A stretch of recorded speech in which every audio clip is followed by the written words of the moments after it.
They shoved the paper across the table like it was nothing, like she was nothing.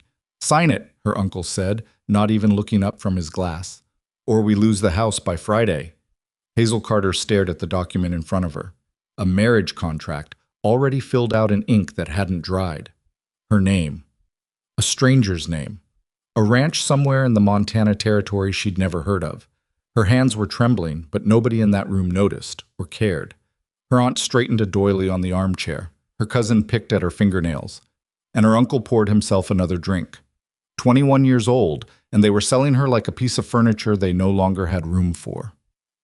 "What if I refuse?" Hazel asked. Her uncle finally looked at her then. And the way he looked at her, not angry, not even guilty, just bored, like the question wasn't worth the air it took to ask, told her everything she needed to know about what her life had been worth to these people all along. If you've ever been made to feel like a burden in your own home, like you took up too much space just by existing, then stay with me. Because this is the story of a woman who was handed the worst beginning and built something the whole frontier would one day bow to. And if this is your first time here, please subscribe to our channel and hit that like button so you never miss a story like this one. Drop your city or country in the comments. I genuinely want to see how far this story travels. Now let's begin. The Carter household had never been a warm place, not since Hazel's parents died of fever when she was 9 years old, and she went to live with her father's brother, Gerald Carter, and his family in Millhaven, Kansas. Gerald was not a cruel man in the way that men in stories are cruel. He didn't beat her or starve her. He was simply indifferent, which is its own kind of cruelty. He fed her, clothed her, put her in a corner of the house where she wouldn't bother anyone, and proceeded to treat her for 12 years as though she were a piece of furniture that had been delivered by mistake and couldn't be returned. His wife, Dorothea, was a small, sharp woman who wore her disappointments like jewelry, always visible, always polished, always on display. She had married Gerald expecting more than he ever delivered, and she made sure everyone around her understood that Gap was someone else's fault. Hazel, fleshy and quiet, and perpetually in the way, made an easy target. "You eat like you're storing up for winter," Dorothea said once at dinner, when Hazel was 13. She said it with a smile, the way women like Dorothea always said their meanest things, wrapped in a pleasant tone so that if you flinched, you looked like the unreasonable one. Their daughter Priscilla had learned the skill early. By the time the two girls were teenagers, Priscilla could wound with a glance. She had their mother's sharpness and none of her restraint. And she aimed most of it at Hazel, who was 2 years older and a head shorter, and had the kind of body that invites commentary from people who believe their cruelty is actually helpfulness.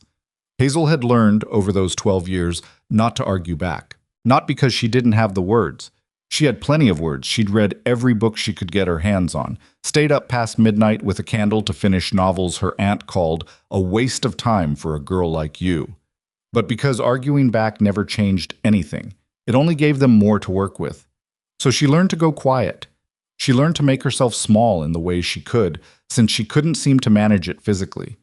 She did the work that needed doing, the laundry, the preserving, the mending, without being asked and without expecting thanks. She cooked better than Dorothea and pretended not to notice when guests complimented the meal, and Dorothea accepted the praise without correction. She survived. That was what she'd been doing for 12 years. Surviving. She had not expected to be sold.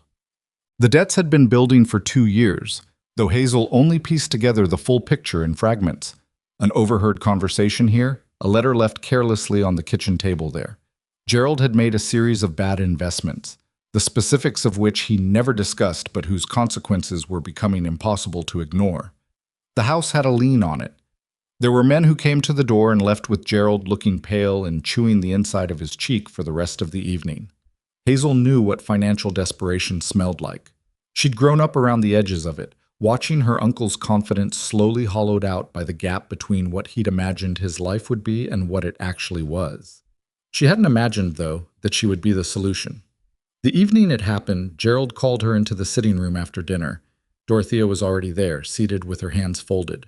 Priscilla had been sent upstairs, which meant it was serious. Priscilla was usually allowed to witness anything that involved Hazel being diminished. Gerald slid a piece of paper across the table. "There's a rancher out in the Montana territory," he said. "Name of Cole Ashford. He's been corresponding with a placement agency in St. Louis, looking for a wife. The agency reached out to us. Hazel looked at the paper. It was a contract from something called the Western Matrimonial Bureau, printed on heavy stock with official-looking script. Her name was already filled in. So was the date of departure. "You already agreed," she said. "We're agreeing now," Gerald said. "Together." She looked up at him. "My name is already on the paper." He had the decency to look away briefly. Then he recovered. "The man is wealthy. He owns 60,000 acres. You'll want for nothing." "I don't know him." "That's what marriage is," Dorothea said pleasantly. "You learn each other afterward." Hazel set the paper down. Her heart was hammering, but her voice came out steadier than she expected. "What do you get?"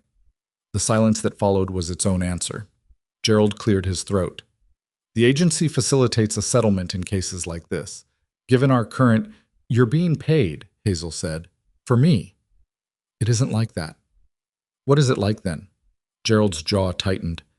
"It's like a man making the best arrangement he can for a girl who, frankly, isn't getting any other offers. You're 21, Hazel. You're not—" He gestured vaguely, the way people do when they want to say something unkind without being on record for having said it. "You're not the kind of girl men come calling for.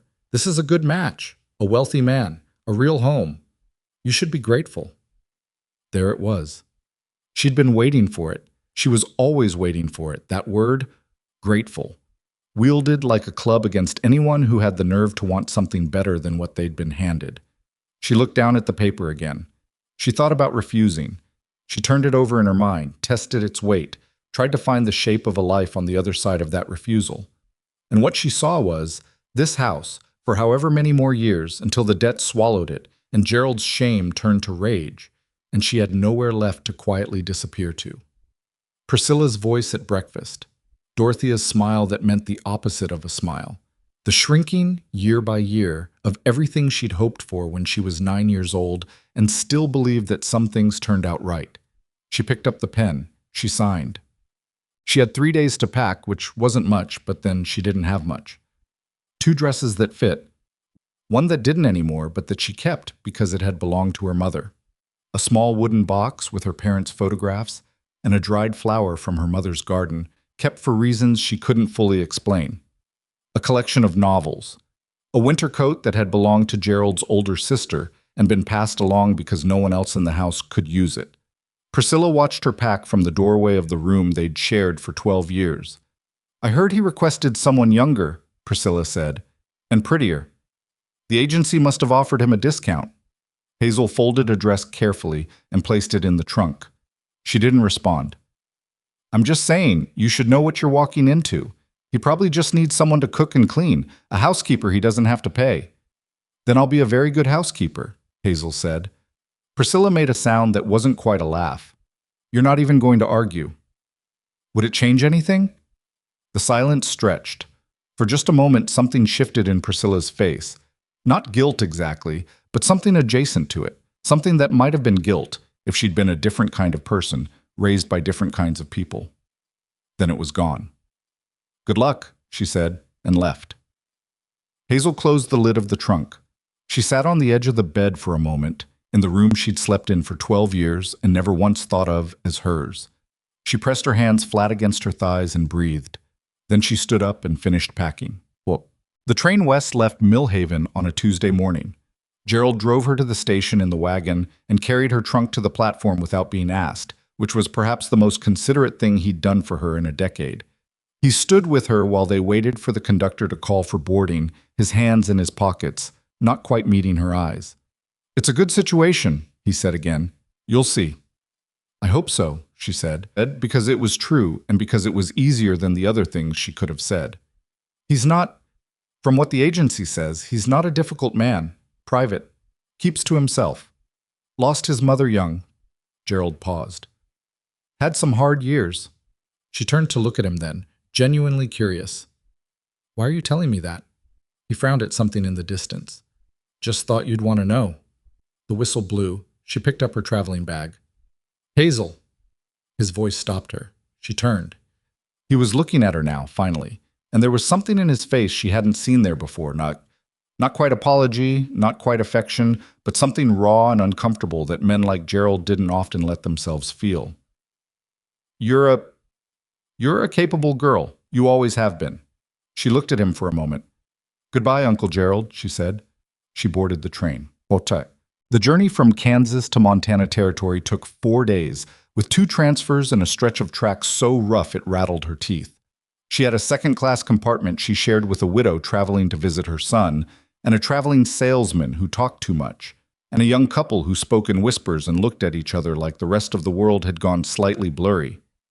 Hazel watched the landscape change through the window. The flat sprawl of Kansas gave way to scrubby hills, then to the long emptiness of the high plains, then gradually to something bigger. Mountains in the distance, blue-gray and enormous, shapes she'd only ever seen in pictures. The sky out here was different. It went on longer. She read her novels. She ate the food she'd packed, bread and hard cheese and dried apple slices. She slept badly, waking at small noises, her mind cycling through everything she didn't know about what was waiting for her. Cole Ashford. She said the name to herself quietly, testing it. What she knew, wealthy, reclusive, had not found a wife through ordinary means, had gone to a placement agency instead, which meant either he was too proud for courtship, or too damaged for it, or simply too removed from civilization to try. The agency's letter, which she'd been allowed to read, described him as a man of strong character and considerable means who seeks a capable partner for frontier life. The phrasing had struck her. Not beautiful, not young, capable. She wasn't sure whether to find that insulting or oddly comforting. The widow in her compartment, a stout woman named Mrs. Elsa Prewitt, who had very blue eyes, and the manner of someone who'd arrived at old age by surviving everything that tried to stop her, noticed Hazel staring out the window on the second day with an expression she apparently found concerning. "Where are you headed, dear?" "Ashford Ranch, outside a town called Redstone." "Mail order?" Mrs. Pruitt asked, without any judgment in her voice. "Yes." She studied Hazel. "Scared?" Hazel considered lying. "Yes." "Good," Mrs. Pruitt said.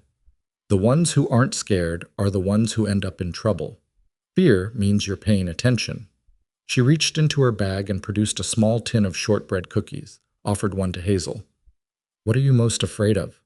Hazel took the cookie. "That he'll be exactly what I expect." "And what do you expect?" She thought about Gerald's voice, about the way the settlement money had been the first thing discussed, about the paper with her name already written on it. "Another man who sees me as a problem to be managed." Mrs. Pruitt was quiet for a moment, chewing her cookie. "Well," she said finally, "you won't know until you get there. But I'd say this, a man who goes through an agency and asks for capable rather than pretty is at least starting from an interesting place." Hazel looked at her. "You think that's a good sign?" "I think it's a different sign," Mrs. Pruitt said. "And different is at least something to work with." She arrived in Redstone on a Thursday afternoon. The town was smaller than she'd expected. A main street with maybe 20 buildings, a general store, a livery, a saloon, a church with a crooked steeple. Dust on everything, a horizon that seemed to stretch in all directions without asking permission. She stood on the platform with her trunk and her traveling bag and the beginnings of a headache, looking for whoever had been sent to collect her. She spotted him almost immediately, which surprised her, because she hadn't known what to look for. He was standing beside a wagon at the edge of the platform. Tall, broad-shouldered, with dark hair under a hat that had seen considerable weather. He wasn't watching the train. He was watching the platform, scanning the passengers, and when his eyes landed on her, they stopped. She knew, somehow, that this was Cole Ashford. He walked toward her. Not quickly, not slowly, like a man who had decided to do something and was doing it, without drama. He stopped a few feet away and took off his hat. He was younger than she'd expected, maybe 30, 32. His face was angular and weathered and had the particular look of a person who spent most of their time outdoors and very little of it sleeping well. There was a scar above his left eyebrow, thin and old. His eyes were a dark, steady brown. He looked at her the way she'd been looking at him, taking stock, not pretending otherwise. "Miss Carter," he said. His voice was lower than she'd expected. "Mr. Ashford." He glanced at her trunk. "That everything?" "Yes." He bent down and picked it up without another word, carried it to the wagon, and set it in the back with what she could only describe as deliberate care. Not rough, not showy, just practical. He came back and offered his hand to help her up onto the wagon seat. She took it. His grip was firm and brief and completely impersonal, and for some reason she couldn't name, that impersonality was a relief. They drove out of Redstone without speaking, and she looked out at the land spreading around them, the brown grass, the far mountains, the enormous sky, and thought, I don't know this man. I don't know this place. I have nothing here except what I am. She pressed her hands flat against her lap. It would have to be enough. The road to the ranch took 40 minutes. She counted, because it was something to do with her mind besides worry. Cole Ashford didn't make small talk, which she was grateful for. He drove with easy attention, managing the horses with small adjustments. She could feel in the rhythm of the wagon, and occasionally he pointed out something on the landscape. That ridge there, that's where the property line starts. That structure is the eastern bunkhouse. Not as conversation, exactly, but as information. Like he was giving her the lay of the land because she would need it. She filed it away. She was good at filing things away. When the ranch house came into view, she had to stop herself from showing her reaction on her face, because her reaction was complicated. The main house was large by any measure, 2 stories, timber-framed, with a wide porch running along the front. It wasn't finished in the way that houses in Millhaven were finished. No lace curtains, no painted shutters, nothing decorative, but it was solid, substantial, built by someone who intended to stay. Around it, barns, corrals, outbuildings, the bunkhouse Cole had pointed to, another structure she guessed was a smokehouse, cattle in the far pasture, more than she could quickly count, men moving between buildings, stopping to watch the wagon come in. She felt their eyes on her, even from that distance. Cole pulled the wagon up to the porch and stopped. He climbed down and came around to her side, offered his hand again. She took it again, climbed down. She stood in the yard of her new life and tried to breathe normally. A man came out of the barn, lean and weathered, with the look of someone who'd been doing hard work for 30 years and expected 30 more. He looked at Hazel the way people at the station had looked at her, openly, assessing, arriving at some conclusion. "This is Tom Briggs," Cole said. "My foreman. He runs the day-to-day." Tom Briggs nodded at her. "Ma'am." His voice was neutral. She couldn't read it yet, but she would learn. "Tom," Cole said, "see that Miss Carter's trunk gets to the house." He turned to her then. "I'll show you inside." They walked up the porch steps and through the front door. The interior was cleaner than she'd expected. Not spotless, but tended to. A sitting room with a stone fireplace, a dining table that could seat 8, a kitchen that was clearly the most used room in the house. He stopped in the middle of the sitting room and turned to face her. He had his hat in his hands now, turning it slowly. "I want to say something before we go any further," he said. She waited. "This arrangement, I know how it looks. I know what people in town are already saying and what your family probably told you about what to expect." He looked at her steadily. "I don't intend to make your life difficult. That's not why I did this. I needed a partner, someone capable, and I went about finding one in the only way that made sense from where I'm standing." He paused. "I'm not going to pretend it's romantic, but I'll treat you with respect. That I can promise." She looked at him for a long moment. "My family told me you were wealthy," she said, "and private, and that I should be grateful." Something moved in his expression. Not quite amusement, not quite irritation. "And what do you think about that?" "I think grateful is a word people use when they want you to stop asking questions," she said. "I'd rather earn my place here than be told to be grateful for it." The thing in his expression settled into something she couldn't fully name yet. He looked at her with new attention, the way a person looks when something surprises them, but they don't want to show it too plainly. "All right," he said. "All right," she repeated. And that, improbably, was how it started. The first morning at Ashford Ranch, Hazel woke before the sun. She lay in the unfamiliar bed, a real bed, wider and softer than the narrow cot she'd slept on for 12 years in Millhaven, and stared at the ceiling and listened to the sounds of a place she didn't yet know. Cattle lowing somewhere distant, boots on the porch boards, a door somewhere in the house opening and closing with the particular creak of old hinges that hadn't been oiled in some time, wind moving through something wooden. She'd learn later it was the weather vane on the eastern barn, a rooster with a bent tail that spun crooked in every direction. She dressed in the dark and went downstairs.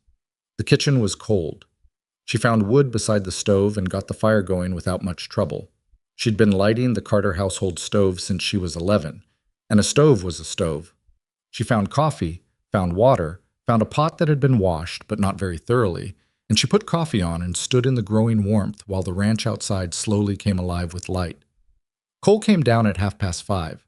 He stopped in the kitchen doorway when he saw her, and the expression on his face was the particular expression of a person who had expected to do something themselves and found it already done. "You didn't have to do that," he said. "I was up," she said. "Cups?" He showed her the cupboard. She poured.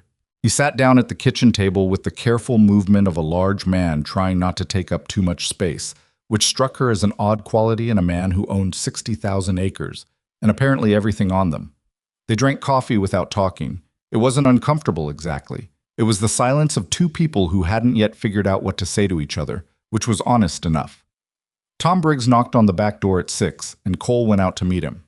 Hazel heard their voices through the wall. Low, functional, the shorthand of men who'd worked together long enough that they communicated mostly in fragments. Something about the north fence line. Something about a horse that was favoring its left foreleg. Nothing that required her. She found flour and lard and started on biscuits. The ranch hands ate in the bunkhouse, but Cole ate in the main house, and Hazel understood, without it being said, that feeding him fell under whatever understanding they'd reached in that first conversation. She wasn't sure what else fell there. The arrangement Cole had described, capable partner, was still more concept than reality, and she spent her first week on the ranch trying to figure out what it looked like in practice. What she discovered, in pieces, was this. The house had been running on pure masculine neglect for some years. Cole's previous arrangement had involved a woman from town who came twice a week to clean and cook in bulk, and whatever she produced apparently got eaten without ceremony and replaced on the next visit. The result was a house that was structurally sound but practically unorganized. Supplies in illogical locations, nothing labeled, a root cellar whose inventory was a complete mystery until she spent an afternoon with a lantern finding out. She reorganized the root cellar on her 4th day. She wasn't asked to. She just did it because it needed doing and because she needed something to do with the anxiety that had settled in her chest like a stone she couldn't put down. Cole came to find her when she didn't appear for supper and stood at the top of the root cellar stairs looking down at her with an expression that was difficult to read in the lantern light. "What are you doing?" he asked. "There's a half barrel of salt pork down here that's been sitting since I don't know when, and the apples are stored next to the onions, which means the apples are going to taste like onions." She looked up at him. "Do you know what's actually down here?" "Not in any detail," he admitted. "Then I'm making a list." She held up the paper she'd been using. "Do you want to see it when I'm done?" He was quiet for a moment. "Yes," he said. "I do." He went back inside. She went back to the inventory. And something between them shifted, almost imperceptibly, towards something workable. She met the rest of the ranch's inhabitants gradually, the way you meet people in a closed community, through proximity and repetition rather than introduction. There were 8 hands on the permanent payroll. Tom Briggs, who ran them all and seemed to have formed no opinion of Hazel whatsoever, which she found preferable to the alternatives. A young man named Danny Pruitt, who was 19 and homesick from Missouri and always seemed slightly startled when she spoke to him directly. An older hand called Red, she never learned his real name, who had a beard that had gone on too long and the slow, deliberate movements of someone who'd learned patience the hard way. 2 brothers from Texas, Gus and Henry Farrow, who finished each other's sentences and seemed to share one running argument that had no discernible beginning or end. And then there was May Chen, who wasn't a ranch hand but who appeared at the back door on Hazel's 5th morning and introduced herself as the woman who had been doing the cooking before Hazel arrived, and who would like to understand, if Hazel didn't mind, what the new arrangement was going to look like. Hazel liked her immediately. May was small and precise and had the look of someone who'd been underestimated so many times that she'd stopped being bothered by it and started using it. She'd come to Montana Territory with her husband 10 years ago, lost him to a mine accident 3 years later, and stayed because leaving required more certainty than she had. She ran a small laundry service out of her house in Redstone and had supplemented it with the ranch cooking work. She said all of this without complaint, in the flat tone of someone reporting facts. I don't need to keep the cooking, May said. I understand if you'd rather do it yourself. I'm just asking so I know where I stand. Do you want to keep it? Hazel asked. May considered. The laundry is enough on its own, but the ranch money is reliable and Mr. Ashford doesn't give me any trouble. Then keep it, Hazel said. Come twice a week like before. I'll handle the rest. May looked at her for a long moment with the particular attention of someone deciding whether to trust. You're not what I expected, she said. What did you expect? The last time a man in this valley sent for a wife through an agency, she lasted 11 days before she got back on the train. May paused. The one before that didn't make it through the first winter. I don't have anywhere to go back to, Hazel said. Something in May's expression settled. Good, she said. That's the kind of person this place needs. The town of Redstone formed its opinion of Hazel Ashford. She was using the name now, had been using it since the wedding, which had been performed by a justice of the peace in the Redstone courthouse on her second day with a total of 3 witnesses, including Tom Briggs, within approximately the first 2 weeks of her arrival. The opinion was not generous. She learned this the way you learn most things in small towns, not all at once, but in accumulation. The way Mrs. Aldridge at the general store repeated her order back to her slowly, the way you repeat things to someone who might not have understood correctly. The way 2 women on the church steps stopped talking when she walked past, and then started again in lower voices once she'd passed. The way Gus Farrow told a joke at the dinner table once, early on, that everyone else went suddenly quiet for, and the joke was about the agency and a man who'd paid good money and gotten short-changed on the delivery. Nobody said it to her face. Nobody needed to. She knew what the whisper was, that Cole Ashford was wealthy and had his pick of women, that he'd gone through an agency because he was too isolated and too difficult to attract anyone local, and that whatever the agency had sent him was evidence of how low that bar had gotten. She was too heavy and too plain and too quiet, and the valley had expected someone worth looking at. She didn't tell Cole. She wasn't sure he didn't already know. She found out he knew on a Saturday, 3 weeks in, when she went into Redstone with May to pick up supplies, and found herself in the general store at the same time as a woman named Clara Voss. Clara Voss was the daughter of Ned Voss, who owned the second largest spread in the valley. She was 24 and had been described to Hazel, in May's carefully neutral voice, as a woman who had certain expectations about the way things in this valley were going to go. She was also, Hazel noted without malice, very beautiful, the kind of beautiful that had probably shaped her entire personality.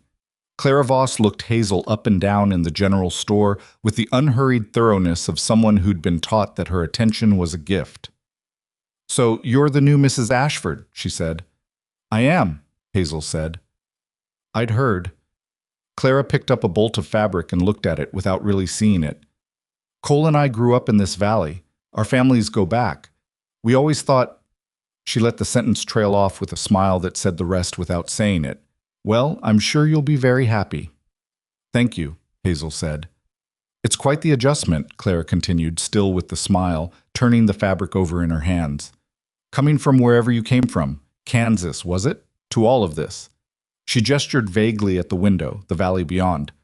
Cole is particular, about how things are run, about appearances. Hazel looked at her steadily. I'll keep that in mind. She bought her supplies and walked out. May fell into step beside her on the street, and for a moment neither of them spoke. She's been wanting to be Mrs. Ashford for about 5 years, May said. I gathered, Hazel said. She's going to make things difficult. People usually do. Hazel shifted her basket. I'm not particularly worried about Clara Voss. May glanced at her sideways. You should be a little worried, she said. Her father and Cole have a complicated history over water rights. If she decides to make you a problem, she's got resources.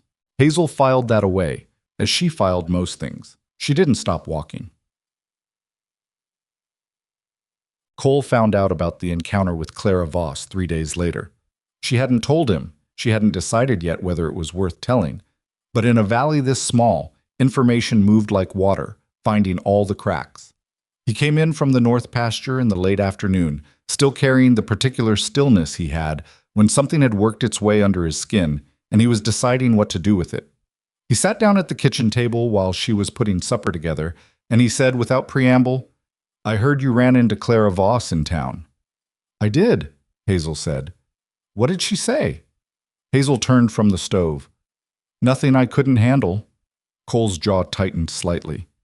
Hazel. She made it clear that she had certain expectations about your future that I've apparently inconvenienced, Hazel said, returning to the stove. She was polite about it, the way people are when they want to be unkind without being accused of it. The silence behind her had a particular quality. If she said anything if she was disrespectful, she was exactly as disrespectful as she could manage while maintaining plausible deniability, Hazel said. I've had practice with that kind. I didn't fall apart. That's not the point. She turned around. He was looking at her with an expression she hadn't seen on his face before. Something harder than his usual measured quiet. Not anger exactly. Something more like the kind of feeling that comes before anger if you don't catch it in time. What is the point? She asked. The point is you're my wife, he said. And nobody in this valley gets to treat my wife like she's less than. He stopped. I should have said this before. I should have made it clear when you first came that if anyone gives you trouble, I want to know. She studied him. Why? He looked at her like the question surprised him. Because it's my job to… No, she said. Why do you actually care? Because a man who wanted a housekeeper and someone to cook and someone presentable on his arm at the church social doesn't ask that question. He just accepts that his wife's going to get talked about and moves on. The silence stretched. Cole's hands were flat on the table. Because you came here under circumstances that weren't your choosing, he said, finally, quietly. And the least I can do, the absolute least, is make sure you're not worse off than you were. She turned back to the stove. She wasn't sure what to do with that, so she did nothing with it for the moment, except note it, fold it carefully, and put it somewhere in her mind where she could look at it later. I'll tell you if it becomes something I can't handle, she said. All right, he said, but I'd rather handle what I can on my own. Another pause. All right, he said again, and this time she could hear something in it that wasn't quite amusement and wasn't quite respect, but was somewhere in that neighborhood. The trouble with the Voss family didn't stay in the general store. Ned Voss had been agitating for 2 years over a creek that ran along the border between the Ashford and Voss properties. He claimed the water rights had never been properly settled, which Cole disputed, and which Tom Briggs had more feelings about than anyone could express politely. The creek fed a lower pasture that both ranches used seasonally, and Ned Voss had recently started diverting water with a channel his hands had dug without notice, which had the effect of leaving the Ashford portion of that pasture dry and the cattle that grazed it increasingly unhappy. Hazel learned about the creek in pieces, same as everything else. Tom mentioned it once, obliquely, when she was walking back from the eastern barn and he was coming the other direction. Cole mentioned it more directly one evening when he came in from a meeting in town that had clearly not gone the way he'd hoped. May mentioned it with the particular satisfaction of someone who had known exactly how it was going to go and was sorry she'd been right. What she pieced together was this. The water dispute was legitimate, but had been deliberately escalated by Ned Voss at a time calculated to cause the most damage, which was early in the grazing season when losing that pasture meant either moving cattle earlier than planned or watching them lose condition. Cole was managing it. He'd sent a letter to the county land office. He was tracking the cattle's weight and condition daily. He'd already identified alternative pasture options. But managing it cost time and money and the specific kind of mental energy that wore a person down slowly. He didn't talk about any of it at supper. He ate what she put in front of him, asked her once how her day had been, listened to her actual answer, which surprised her because Gerald had never listened to actual answers, and then went back to whatever was turning itself over in his head. She waited until the 4th night of this pattern and then said, while clearing the plates, "Tell me about the water situation." He looked up. "How do you know about the water situation?" Tom mentioned it, May mentioned it, Red mentioned it once while he was fixing the fence post by the yard gate. She stacked the plates. "Everyone on this ranch is worried about it, and you're carrying it by yourself." He was quiet for a moment. "It's a legal matter. There's not much." "Cole?" She turned around. "I can read a land record. I spent 12 years watching my uncle make decisions without reading the relevant documents, and it cost him everything. If there are records that establish the water rights on this property, let me look at them." He looked at her with the expression she was starting to recognize. the one that appeared when she said something that landed somewhere he hadn't expected. "You can read land records," he said. "I can read anything," she said. He got up, went to his office, and came back with a wooden box of papers. He set it on the table. She went through it that evening while he sat across from her and pretended to read a copy of the Billings Gazette. She read for 2 hours. She made notes on a separate piece of paper, organizing what she found by date and by the specific language used in each document. When she was done, she set down her pen. "There's a survey from 1871, she said. "It establishes the creek's center line as the boundary between the properties.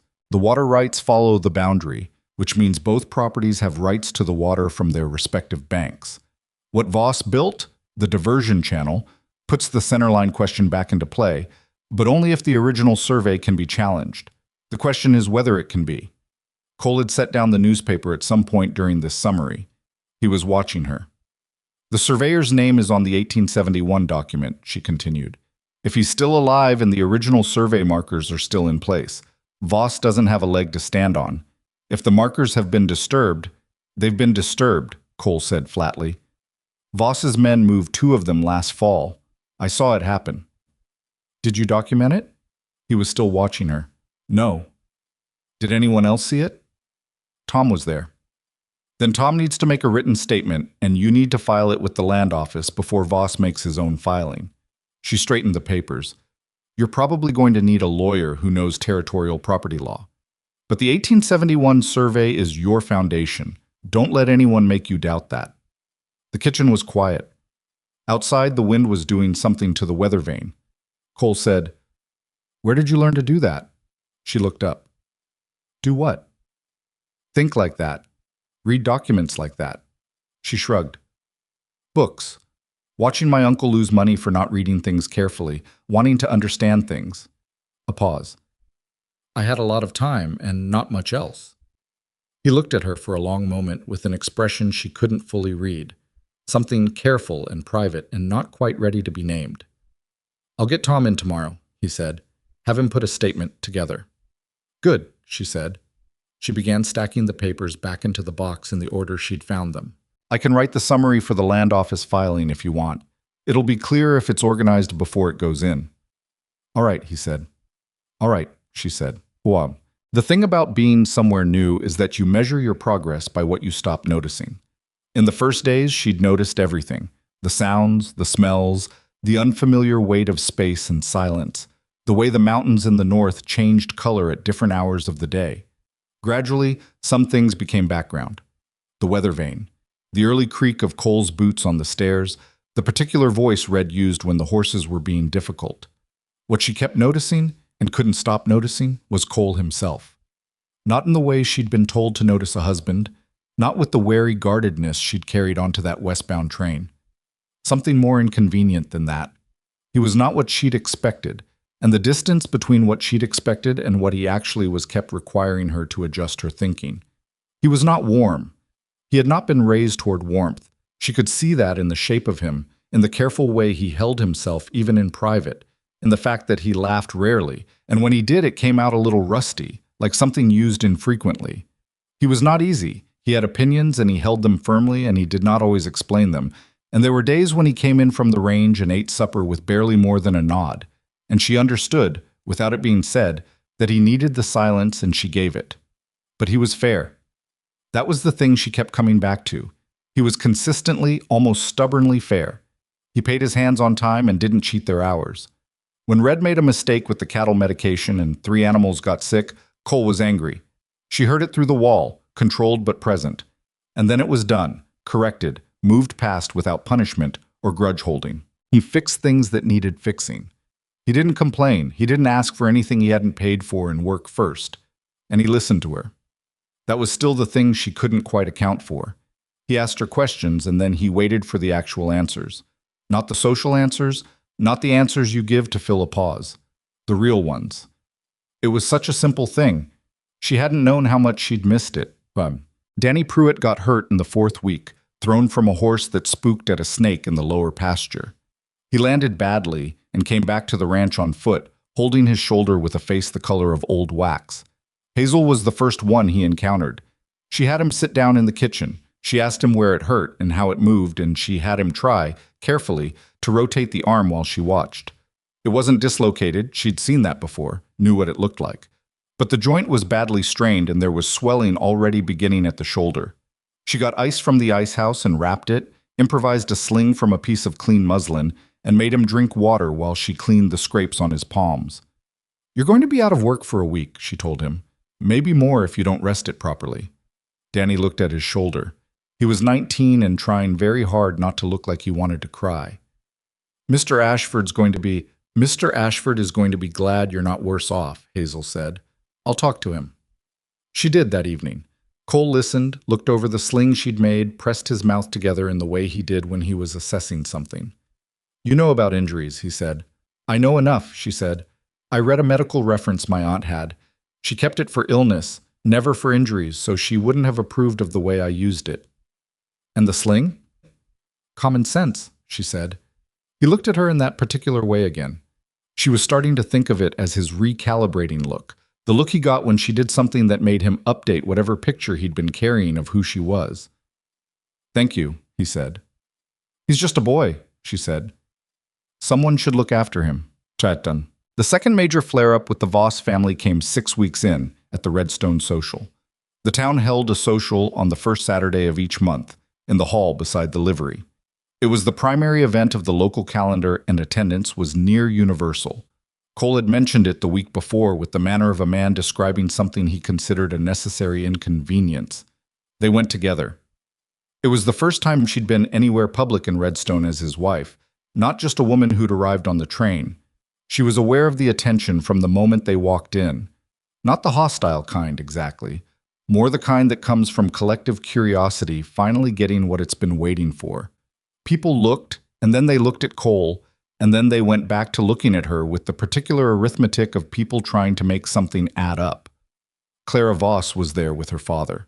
Ned Voss was a big man who'd run to fat in the middle, but hadn't entirely lost the physical authority he'd probably had in his prime. He shook Cole's hand with the grip of a man who considers a handshake a form of argument. "Ashford," he said, "heard you've been making noise at the land office." "I've been filing documents," Cole said. "Same as you." "That's one way to put it." Ned's eyes moved to Hazel, and he didn't bother to make the inspection subtle. "This must be the new wife." "Hazel," Cole said. "My wife."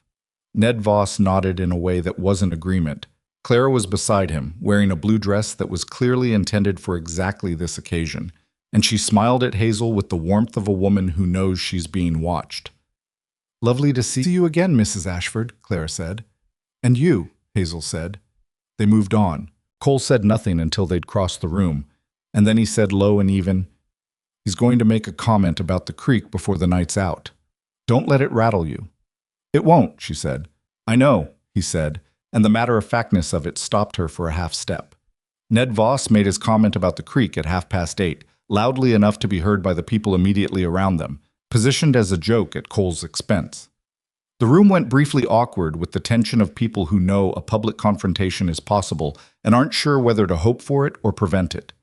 Cole started to answer, and Hazel put her hand briefly on his arm. Not hard, just a touch. He stopped. She looked at Ned Voss directly, in the silence she'd created.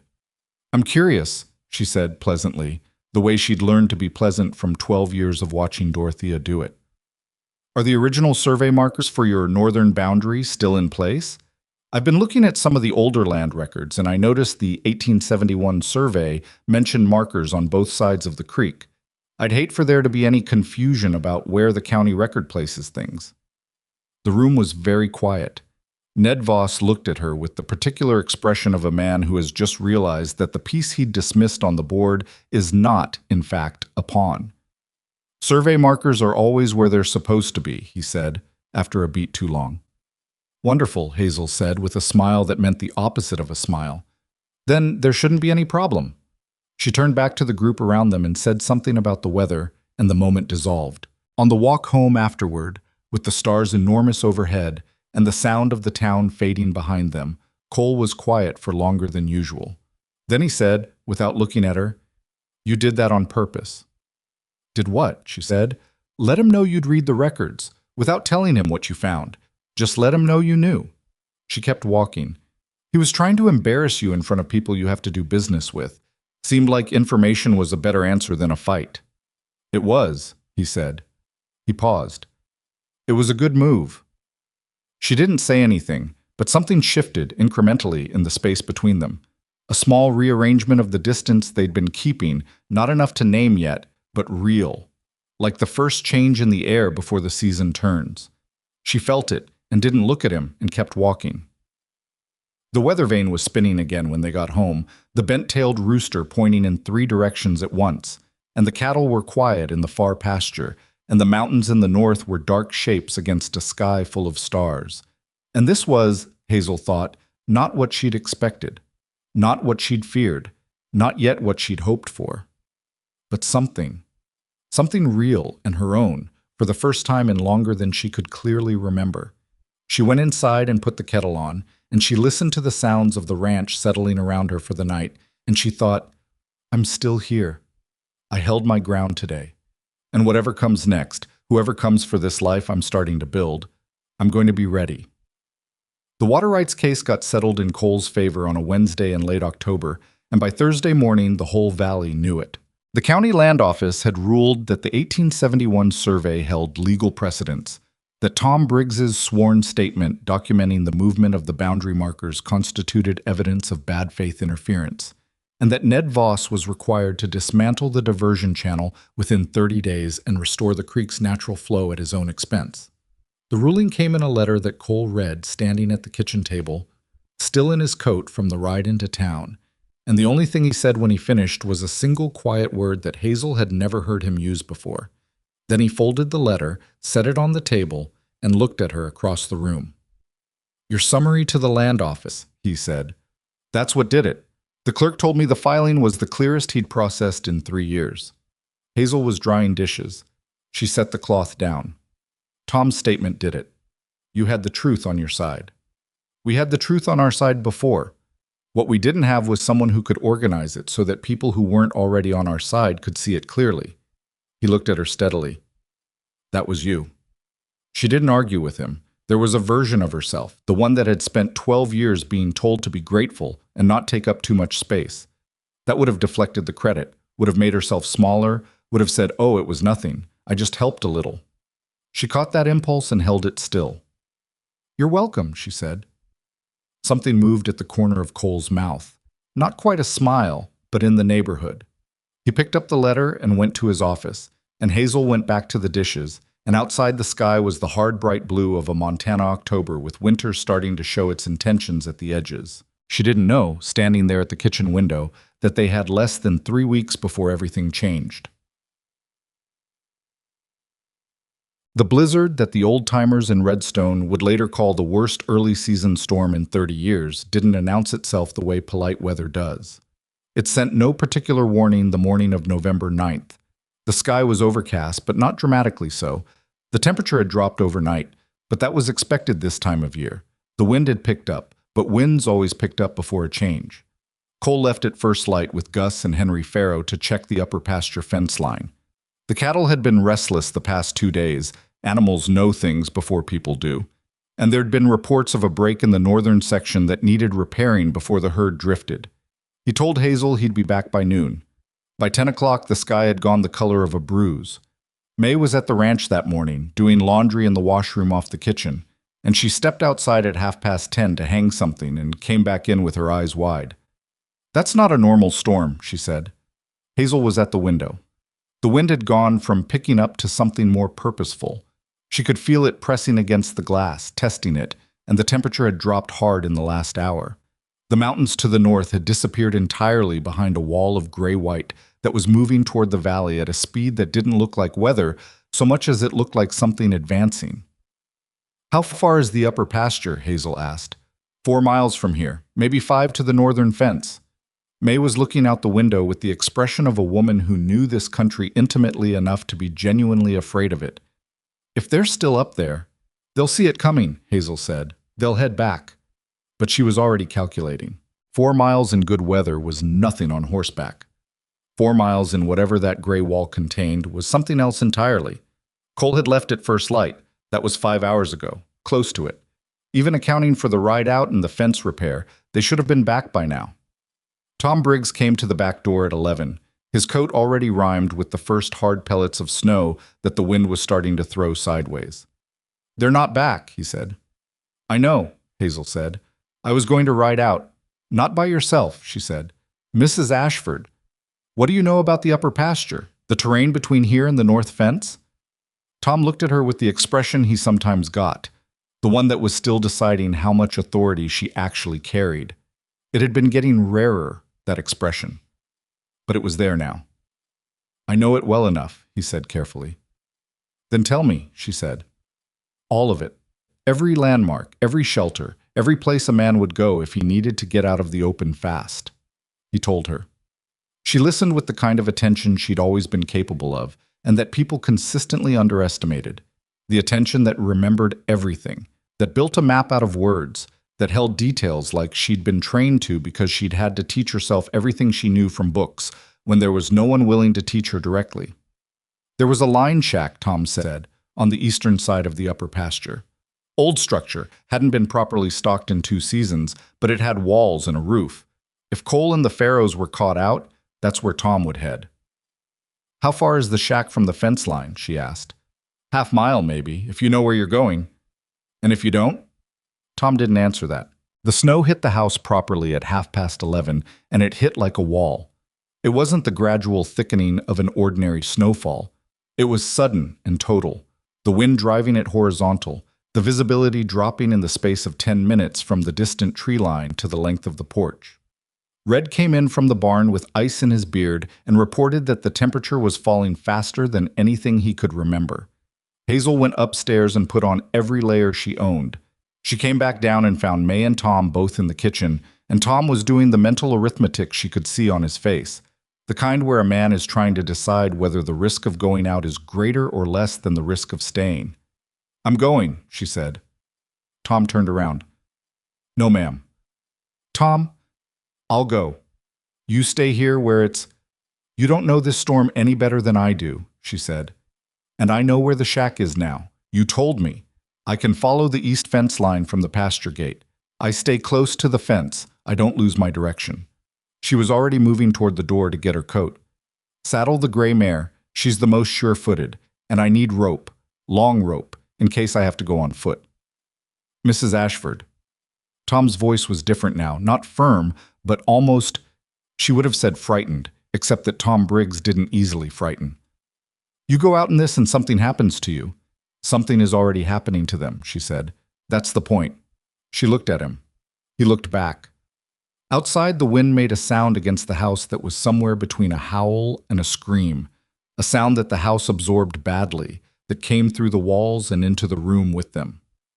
"Rope in the gray," she said. "Please." He went.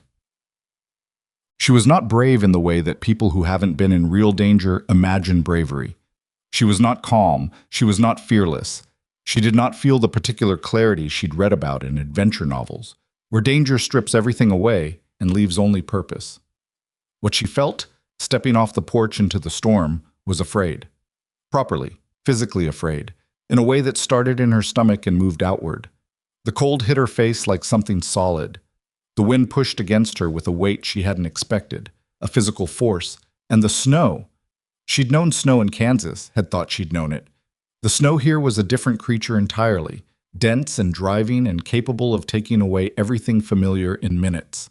The mare moved under her with the tight, unhappy energy of an animal that knew better and was going anyway.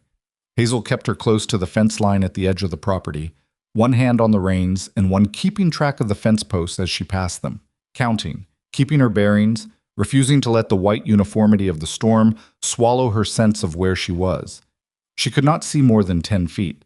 She talked to the mare. She wasn't sure why she started doing it. It was something Red did, she'd noticed, when the animals were skittish. But once she started, she kept going, a low, steady commentary that was as much for herself as for the horse. "We're all right. We're going east. The fence is right here. We're not lost. We're not lost." The cold got into her hands through her gloves within the first quarter mile. Not painfully at first, just a stiffening, a thickening of the fingers, a reduction of sensation that she filed away as something to address later. She kept her grip on the reins. She found the gate to the upper pasture by feel more than sight. Her hand hit the latch post and she knew what it was, stopped the mare, got down to open it, fought the gate against the wind for what felt like a full minute before it swung clear. She led the mare through, closed it behind her, got back into the saddle with fingers that were now actively uncooperative, and turned east along the fence line of the pasture. The wind in the open pasture was worse. Without the partial shelter of the property fence and the sparse trees along the lower trail, it hit without obstruction, and it hit continuously.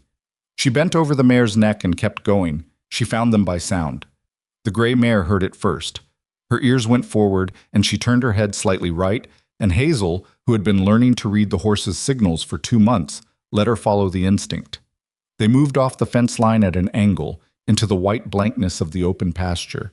And Hazel was aware in a very clear part of her mind that this was where people got lost. This was exactly where you made the mistake. You left the one fixed reference you had, and then you had nothing. She counted her steps mentally, tracking the angle, keeping a picture of the fence line behind her. She heard it then. A sound.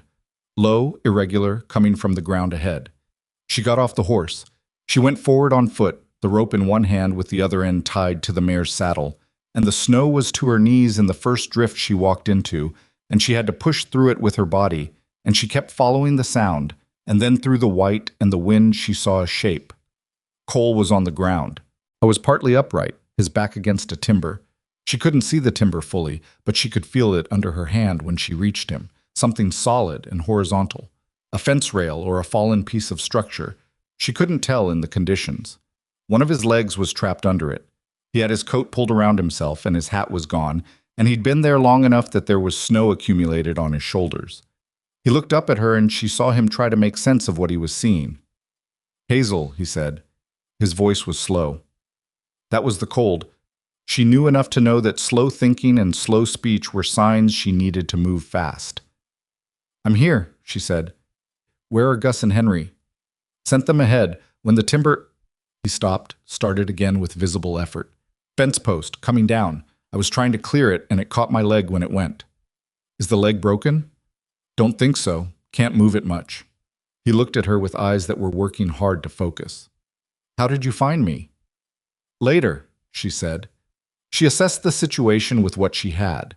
A man pinned under a timber, 2 compromised hands, a horse 20 feet behind her on a rope, and a storm that was not going to accommodate her. She went at the timber with her full weight, and it didn't move. She tried to clear snow from underneath it to give it room to shift and manage something. Not enough. She took the rope from the mare's saddle, looped it around the timber, brought the other end to the mare's saddle ring.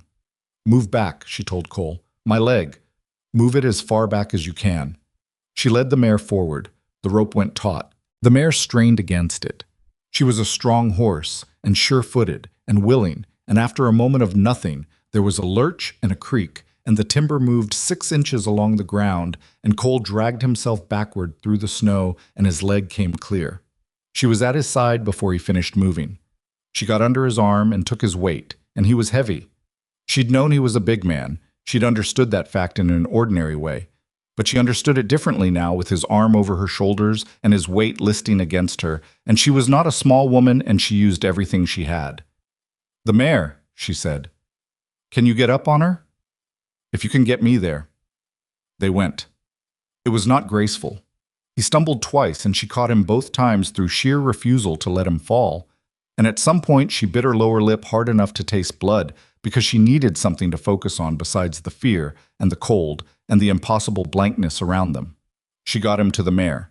She got his foot in the stirrup. She got him up. She took the reins and walked. She followed her own tracks back to the fence line, praying they hadn't been filled in yet. And they hadn't, not entirely, just enough to follow if you were looking for them.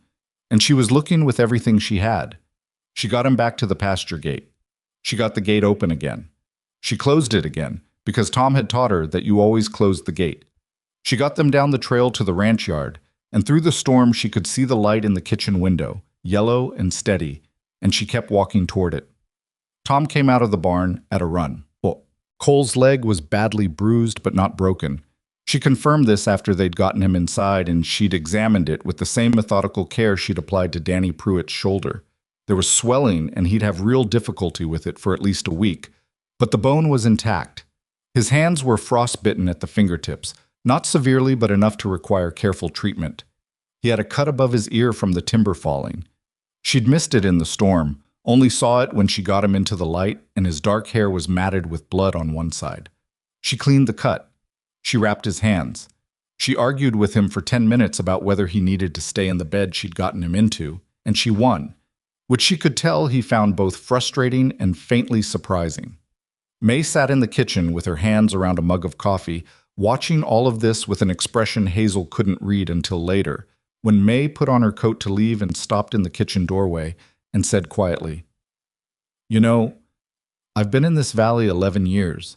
I've seen 3 different men try to run that upper pasture trail in a bad storm." Hazel was washing the blood from her hands at the basin. "What happened to them?" "1 came back, 2 didn't." May paused. "And I've never seen a woman do it." Hazel dried her hands. "I had good directions," she said. May shook her head slowly. "No," she said. "You had courage. There's a difference." She went out into the storm, which had begun to ease slightly, or perhaps only seemed to, in comparison to what it had been. Gus and Henry Farrow had made it back ahead of the worst of it, which was the first thing Tom told her when she came back out to check on the mare. Both men were in the bunkhouse, cold but functional. Gus had lost a glove and 2 fingers on his right hand were frostbitten. Tom had treated it before she got there. "Your husband is going to be all right?" Tom asked her. He was rubbing down the gray mare with a blanket, and he didn't look at Hazel while he asked it, which was the particular way Tom Briggs expressed things he felt strongly about. "He's going to be fine," she said. Tom nodded. He kept rubbing down the mare. Then he said, still without looking at her, "I should have gone. I should have gone instead of you." "You would have," she said, "if I hadn't gotten there first." He didn't say anything else, but she saw his shoulders drop slightly, the particular release of a man who'd been carrying something and had been given permission to set it down. She went back inside. Cole had a fever the following day. Not a high one.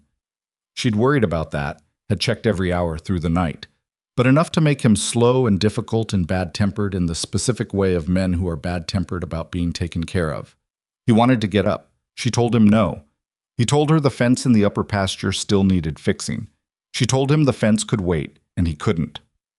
"I've run this ranch for 8 years," he said, from the bed, with the flat irritation of a man who felt he was making an obvious point.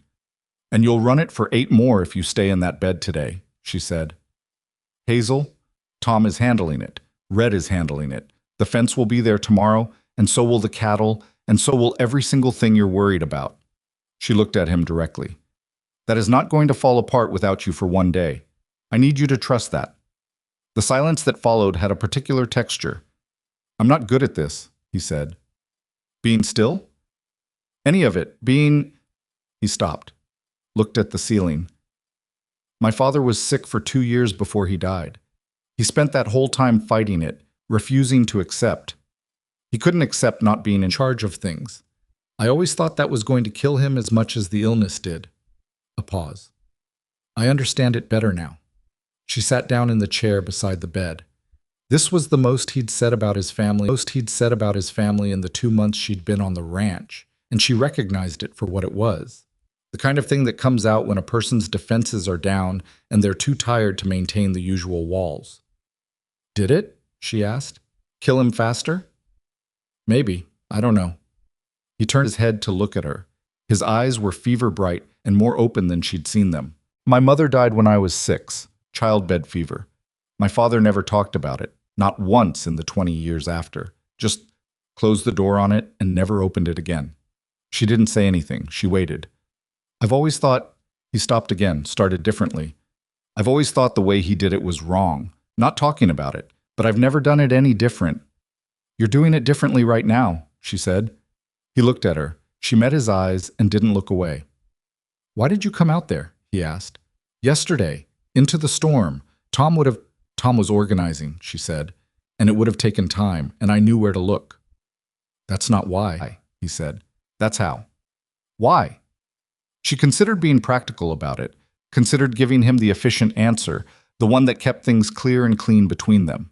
She'd gotten good at efficient answers, They were a useful kind of protection. Because you're mine to worry about, she said, whether we chose each other or not. You're mine now, and I take care of what's mine. The room was quiet. The storm outside had mostly passed, leaving the particular silence of deep snow. The world muffled and changed, and somehow both smaller and larger than it had been before. Cole looked at her for a long time. I didn't know what you were going to be, he said. When I went through the agency, I didn't know what to expect. Neither did I, she said. Whatever I expected, it wasn't this. Is that good or bad? It's... He seemed to be searching for a word, something precise enough to carry what he meant. It's more, he said finally. It's more than I expected. She looked at her hands in her lap. Her knuckles were still raw from the cold. She'd been so focused on Cole that she'd given almost no attention to her own discomfort, and sitting now in the warm quiet of the bedroom, she became suddenly aware of her whole body, the exhaustion, the soreness in her shoulders, and back from the dead weight she'd carried, the skin on her face that was windburned and dry. Go to sleep, she said, not unkindly. I'll check on you in 2 hours. He closed his eyes. She sat in the chair for a while longer before she got up. The storm's aftermath kept the ranch turned inward for 4 days, clearing snow, checking on the cattle that had sheltered in the lower pasture and come through mostly intact, repairing the sections of fence the wind had taken down. Danny Pruitt, his shoulder recovered enough for lighter work, spent those days alongside Red hauling snow away from the outbuilding doors. The Farrow brothers worked the cattle. Tom organized it all with his usual minimum of words and maximum of effect. Hazel cooked for everyone. She kept the kitchen running as a kind of base of operations, fed whoever came through, made decisions about supplies and inventory as they came up, and checked on Cole 3 times a day with the regularity of something she'd decided to be consistent about. He was up by the 3rd day, moving carefully on the bruised leg. She watched him negotiate the stairs on that first morning with her arms crossed and her mouth pressed together, ready to intervene if he needed it, and knowing he'd refuse if she offered too quickly. He made it down without incident. He sat at the kitchen table and she put coffee in front of him without comment. The north fence, he said. Tom's got the Farrows on it. Half done already. He wrapped both hands around the mug. The fingertips were still bandaged. The Whitfield cattle, the ones I was supposed to check on Tuesday. I sent Red. He went yesterday. All accounted for. Cole looked up at her. I've been running your ranch for 4 days, she said before he could ask. Tom told me what needed doing and I helped organize it, and then I told people to do it. That's all. That's not a small thing, he said. No, she agreed. It isn't. The words sat between them quietly. She poured herself coffee and sat down across from him, which was something she'd gotten gradually more comfortable doing. Sitting at the table with him in the morning, not always talking, sometimes just occupying the same space without the formal distance they'd maintained in the first weeks. She'd noticed he seemed to prefer it, the company, though he'd never said so and probably wouldn't. I need to ask you something, he said. She waited. The arrangement we made. When you came. He was looking at his mug, not at her. I said it wasn't romantic, that I'd treat you with respect. That was what I offered. I remember, she said. I'd like to... He stopped. Try it again, the way he did when something didn't come easily. I want to see if it can be something different, if you want that.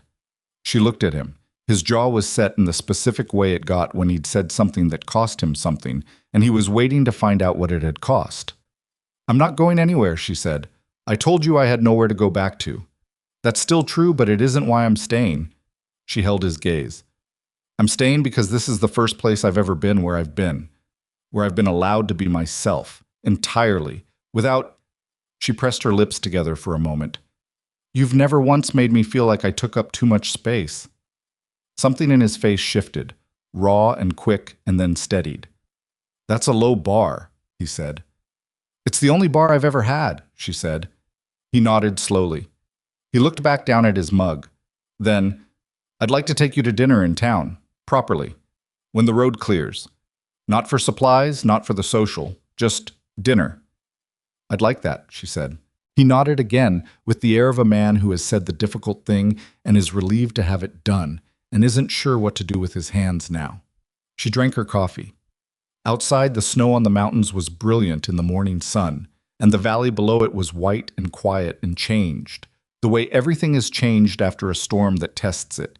The same land, the same fences, the same distances, but all of it asking to be looked at fresh.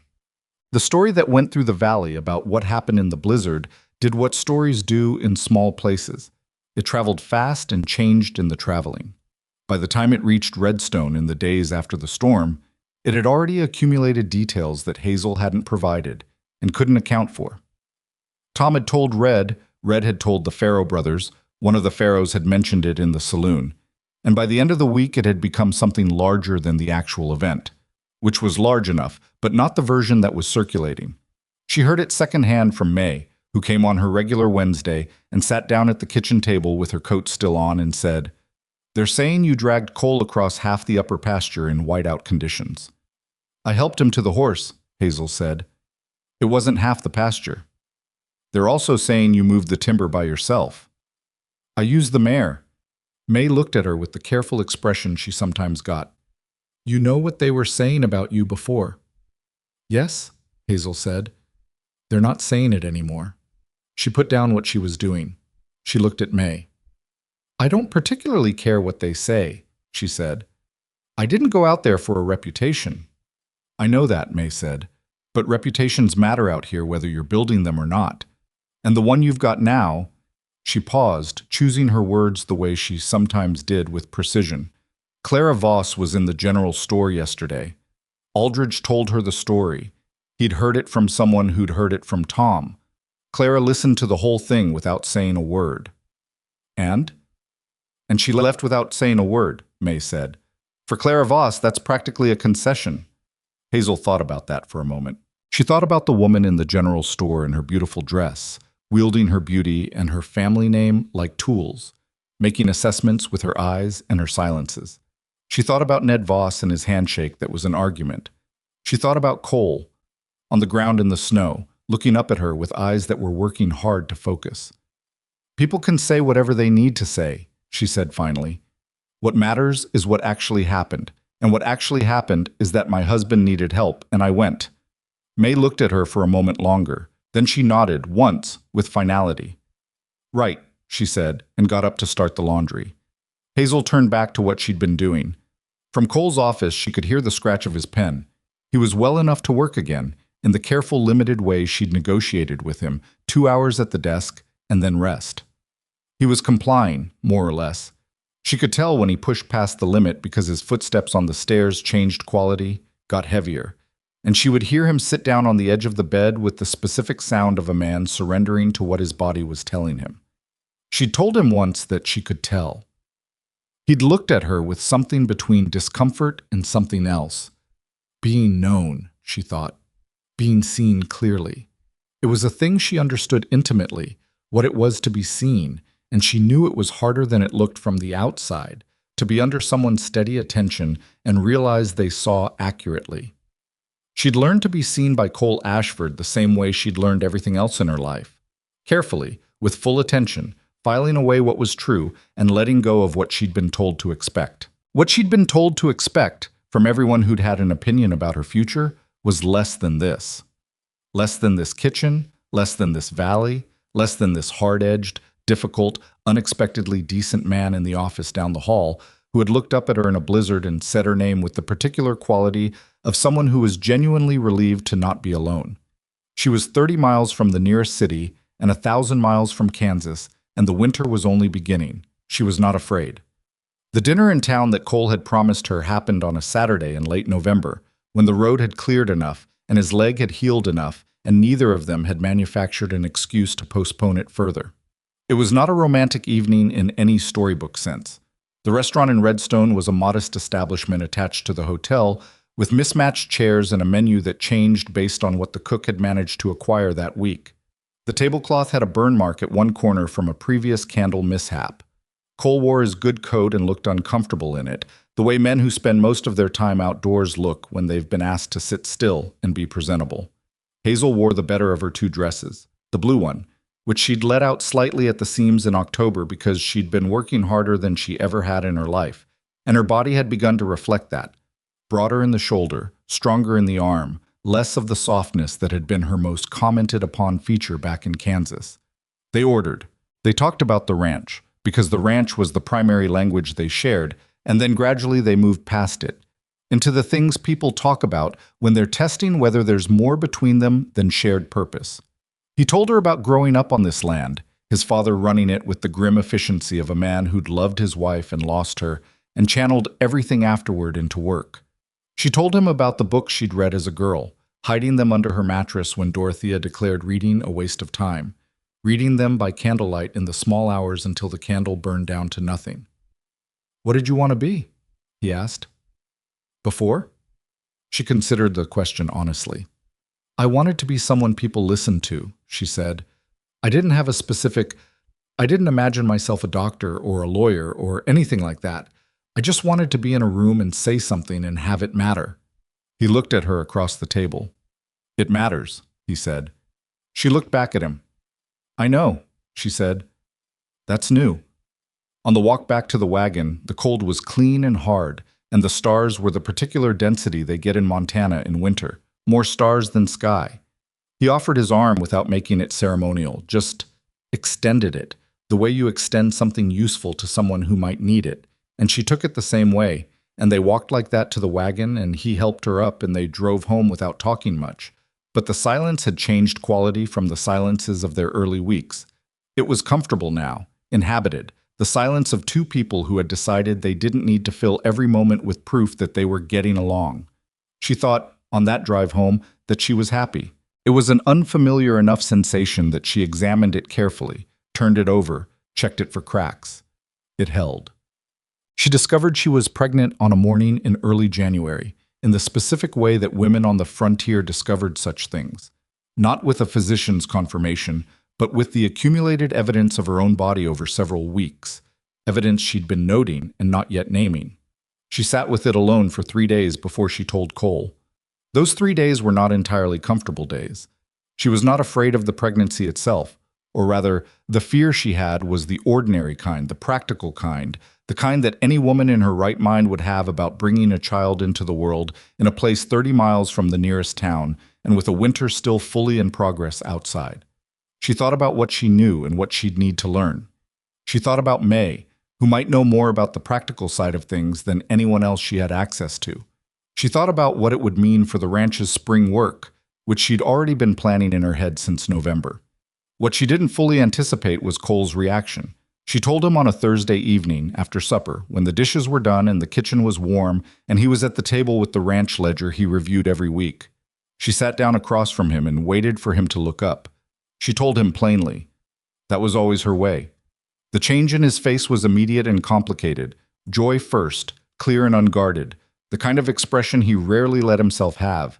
And then something else, moving in behind the joy, like weather behind weather. The color went out of him in stages. He set down the pen. "Are you certain?" he asked.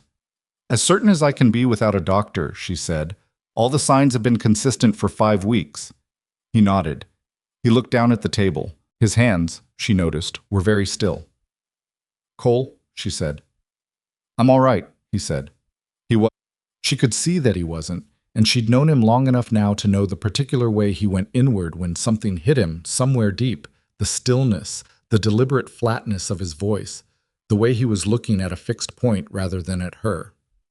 "Talk to me," she said. The silence went on long enough that she thought he wasn't going to. Then, "My mother died having me," he said. "I told you my mother died when I was 6. That wasn't accurate." He paused. "She died having my brother. My brother died too. I was 6.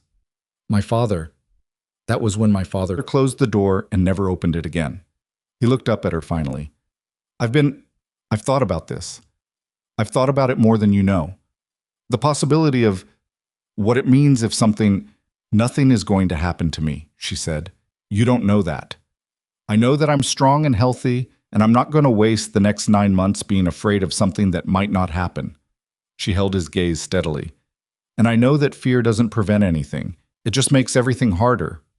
Hazel, I'm not telling you not to worry," she said, because she understood that was not a request he could honor. "I'm telling you that worrying in silence by yourself is the wrong way to do this. Your father closed the door, and you've seen what that costs. Don't do it the same way. The kitchen was very quiet. The fire in the stove made its small sounds. Outside, the January wind was doing something deliberate to the weather vane.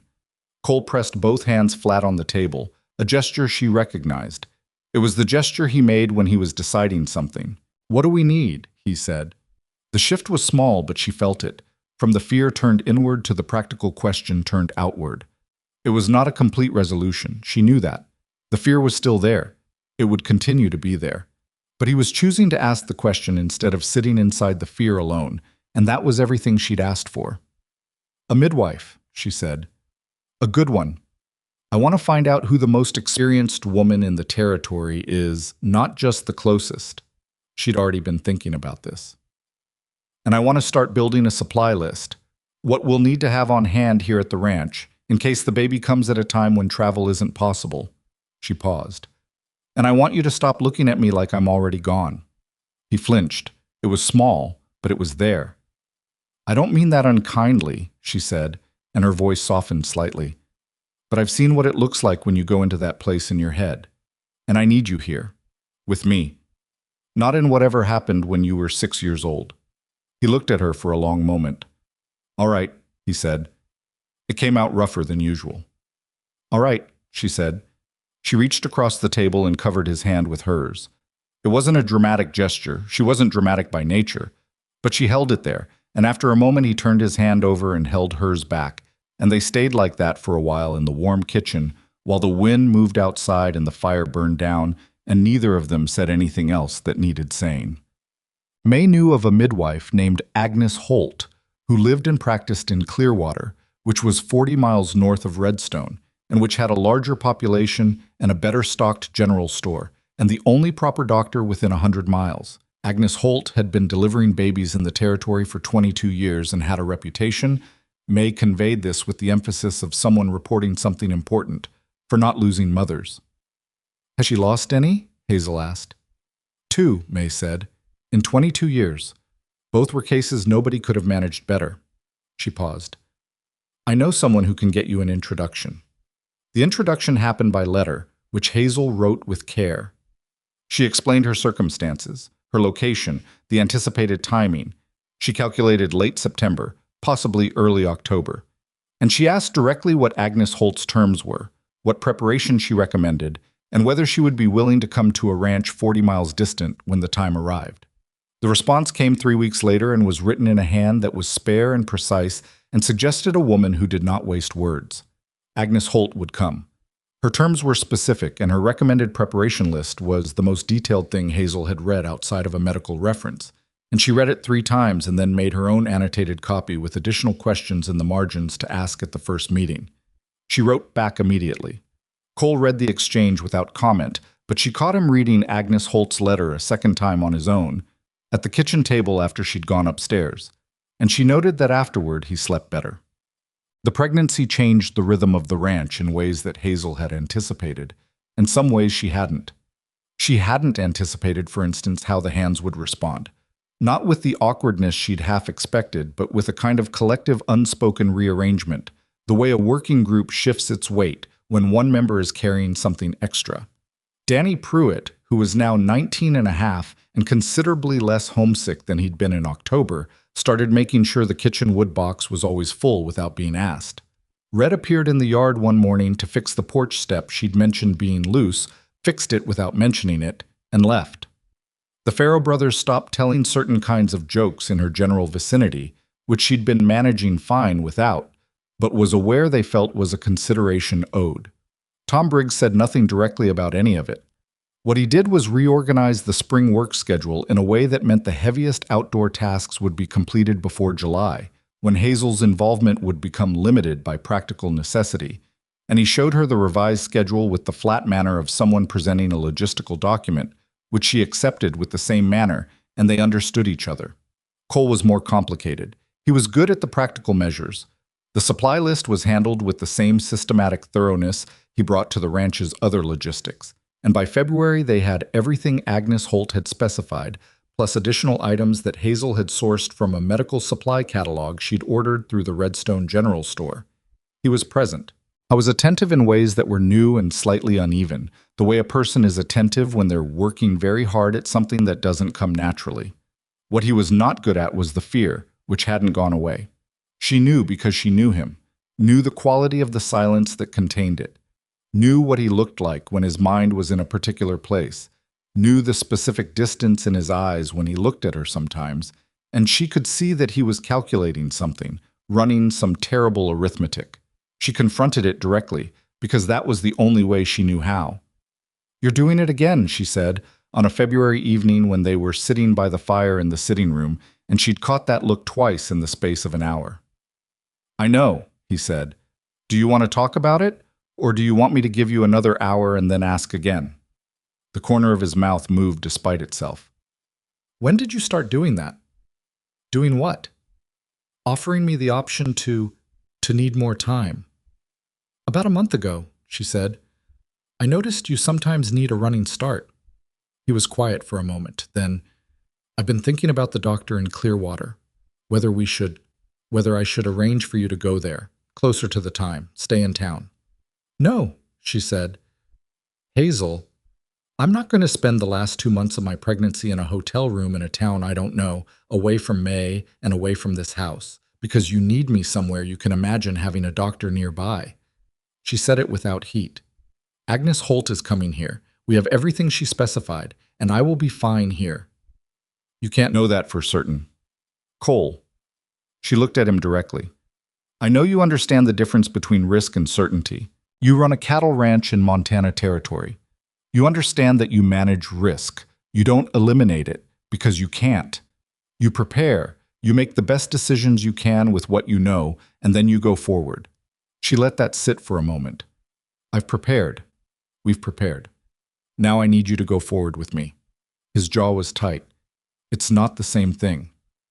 "I know it's not," she said more quietly, "because this is me and not the ranch. I understand that. And I'm telling you that the way to honor that, the way to actually take care of me, is to trust the preparations we've made and not let the fear make all the decisions." The fire burned. The house settled around them. "I keep thinking about my father," Cole said. "After. The way he was. 20 years of being somewhere else, even when he was in the room. I don't want to—" He stopped. "If something happened to you, I don't think I'd manage better than he did." She looked at him steadily.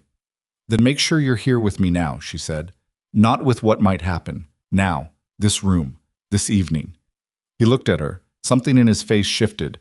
The particular giving way of a man who has been holding something tight for a long time and has decided, finally, to let the grip ease. "You're the most—" He stopped. Tried again. "I don't have the right word for what you are." "Stubborn," she offered. "That's not the word I meant." "What word did you mean?" He shook his head slightly, the ghost of something in his expression. "I'll let you know when I find it," he said.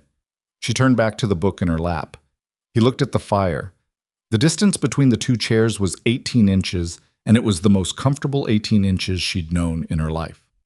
Spring came and then summer, and the ranch moved through its seasonal rhythms with the relentless momentum of a working operation that doesn't stop for anything personal.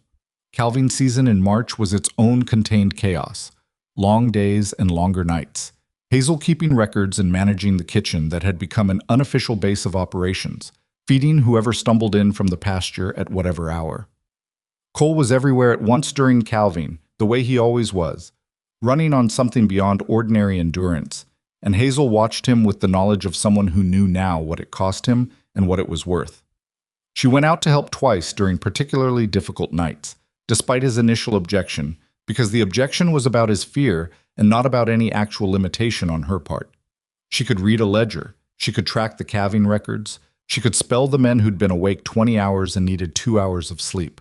She was 4 months along during the worst of it, and she felt fine, and she told him so, and she kept working. By May, she felt less fine, in the specific way of the middle months. The fatigue had acquired a new quality, deeper and more insistent. She managed it the way she managed most things, by being honest about what she could and couldn't do and adjusting without drama. She handed certain tasks to May. She started taking an hour in the afternoon that she'd never taken before, lying down whether she slept or not. She stopped hauling water from the well and let Danny Pruitt do it, which Danny seemed to regard as a personal honor. Cole watched all of this with an attention that was different from worry, or at least different from the consuming kind. It was more like the attention of someone who has made a decision about their own fear and is working to maintain it daily, the way you maintain a fence line. Not once and done, but continuous.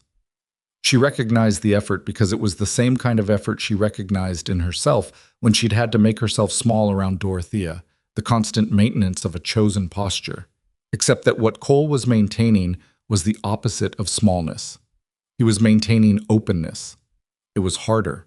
She appreciated it more than she knew how to say, and she tried to say it in other ways. In the way she made sure his coffee was ready when he came in from the morning work. In the way she sat with him in the evenings, even when she was tired. In the way she listened to the things he was still learning to say out loud. Agnes Holt arrived at the ranch on the 3rd of September, in a wagon driven by a taciturn man she introduced as her nephew, who immediately made himself useful by helping Tom with the cattle and asking nothing of anyone in the house. Agnes herself was 60 years old and looked like someone who had been shaped by work into something economical and efficient. Medium height, spare, with gray hair pulled back and hands that were weathered and capable and inspired immediate confidence. She looked at the preparations Hazel had made and the supply list she'd assembled and the notes she'd kept in the margin of the original letter, and she said, "You're the most organized woman I've seen at this stage." "I had time over the winter," Hazel said. "Most women spend the time worrying," Agnes said. "I did that too," Hazel said. "I'm better at it while I'm also doing something productive." Agnes looked at her with the direct assessment of a professional. "How are you feeling?" "Ready," Hazel said. "Uncomfortable, but ready." "Good. Show me where we'll be working." Cole had been standing in the doorway through this exchange, and when Agnes Holt turned to acknowledge him, he was holding his hat in his hands in a way that Hazel recognized, the way he held it when he was working very hard to appear composed. Agnes Holt looked at him with the particular expression of a woman who had seen many frightened husbands. "Mr. Ashford," she said, "I've delivered 214 children in this territory. I know what I'm doing. Your job is to stay out of the way until I ask for you, and to come immediately when I do." Cole opened his mouth. "And to get some sleep tonight," Agnes added, "because you look like a man who hasn't slept properly in a month." He closed his mouth. He looked at Hazel. Hazel looked back at him. "She's right," Hazel said. The labor began on the morning of September 11th, early, before the sun was fully up. Hazel had been awake for most of the night with the low backache that had been building since Sunday, tracking it with the same steady attention she'd brought to everything else. And when it became clear that it was beginning, she woke Cole, and then she woke Agnes with the composure of someone who has been preparing for something for 9 months, and finds, now that it's arrived, that composure is actually available. May had been at the ranch since the previous week, sleeping in the small room off the kitchen. She was up before anyone asked her, water on the stove, the room prepared the way Agnes had specified. Cole was not composed.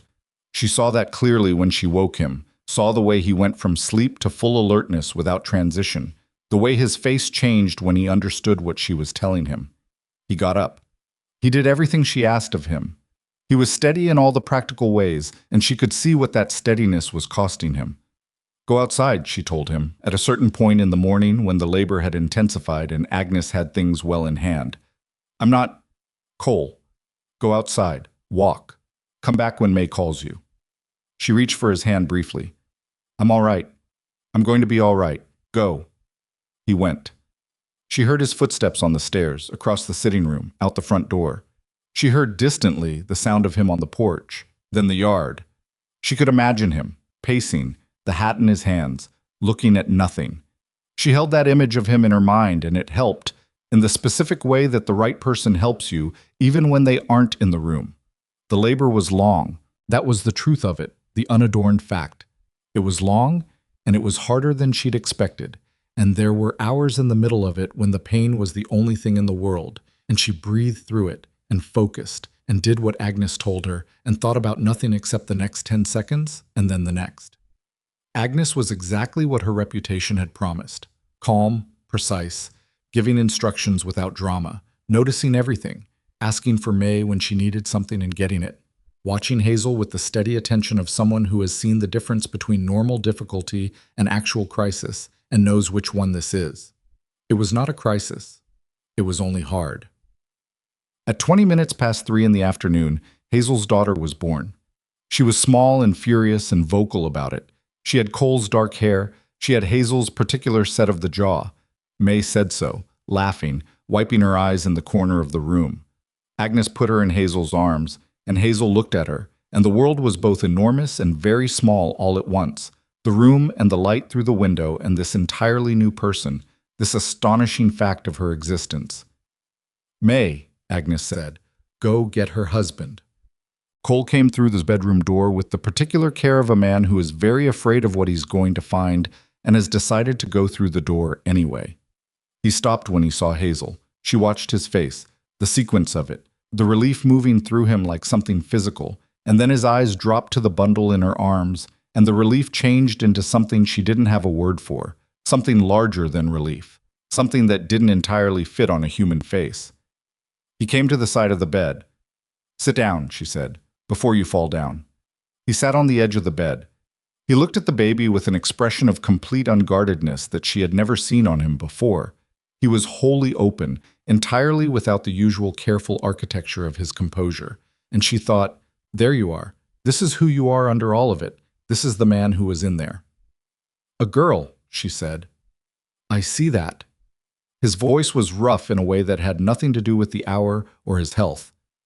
"Do you want to hold her?" He looked up at Hazel. "I might. I don't know how." "Nobody does," she said.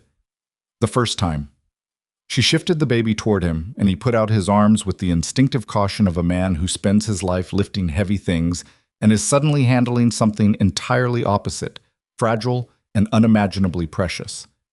The baby made a sound, a small and decisive sound, and Cole went completely still, and then she settled, and he looked down at her with that open face, and Hazel watched him fall in love for the first time in his adult life, right there in the slanted afternoon light.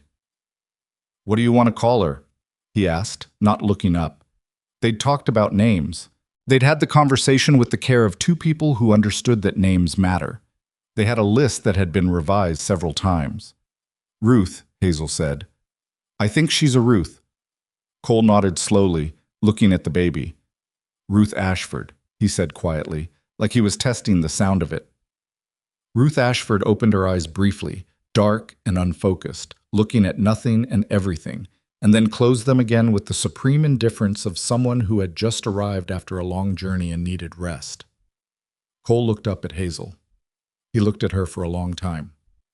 "I need to tell you something," he said. "All right," she said. "I've been afraid this whole time, every day since January, and I kept thinking that if I could just manage the fear well enough, it wouldn't show. That I could handle it on my own and you wouldn't have to. That you wouldn't have to carry my—" He stopped. "You carried it anyway. You knew and you didn't let me hide it and you kept—" He stopped again.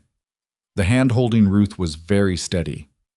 "Thank you," he said, "for making me be here, all the way through, instead of letting me go somewhere else in my head."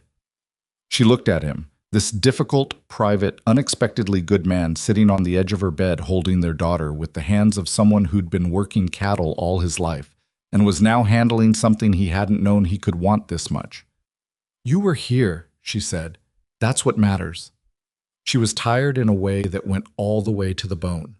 She was also, in a way that she understood she would carry for the rest of her life, more deeply all right than she had ever been.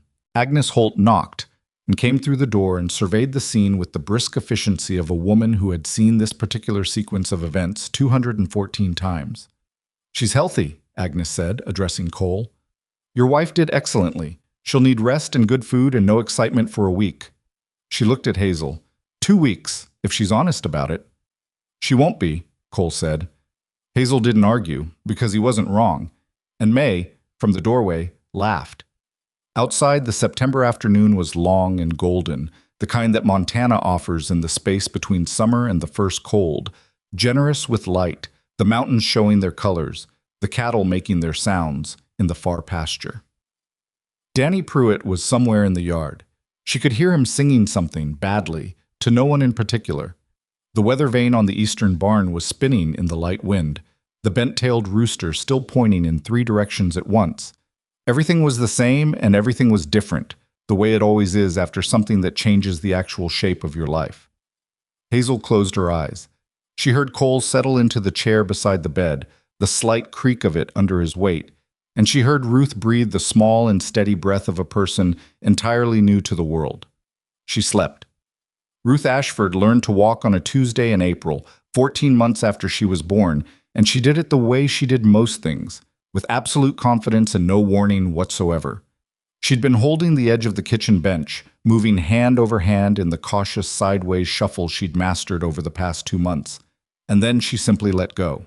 4 steps across the kitchen floor, her arms out, her face wearing the expression of someone who had made a private decision and was executing it. She made it to Hazel's legs and grabbed hold and looked up with the dark eyes she'd inherited from her father. And Hazel picked her up and held her against her chest and felt something so large she had no word for its edges.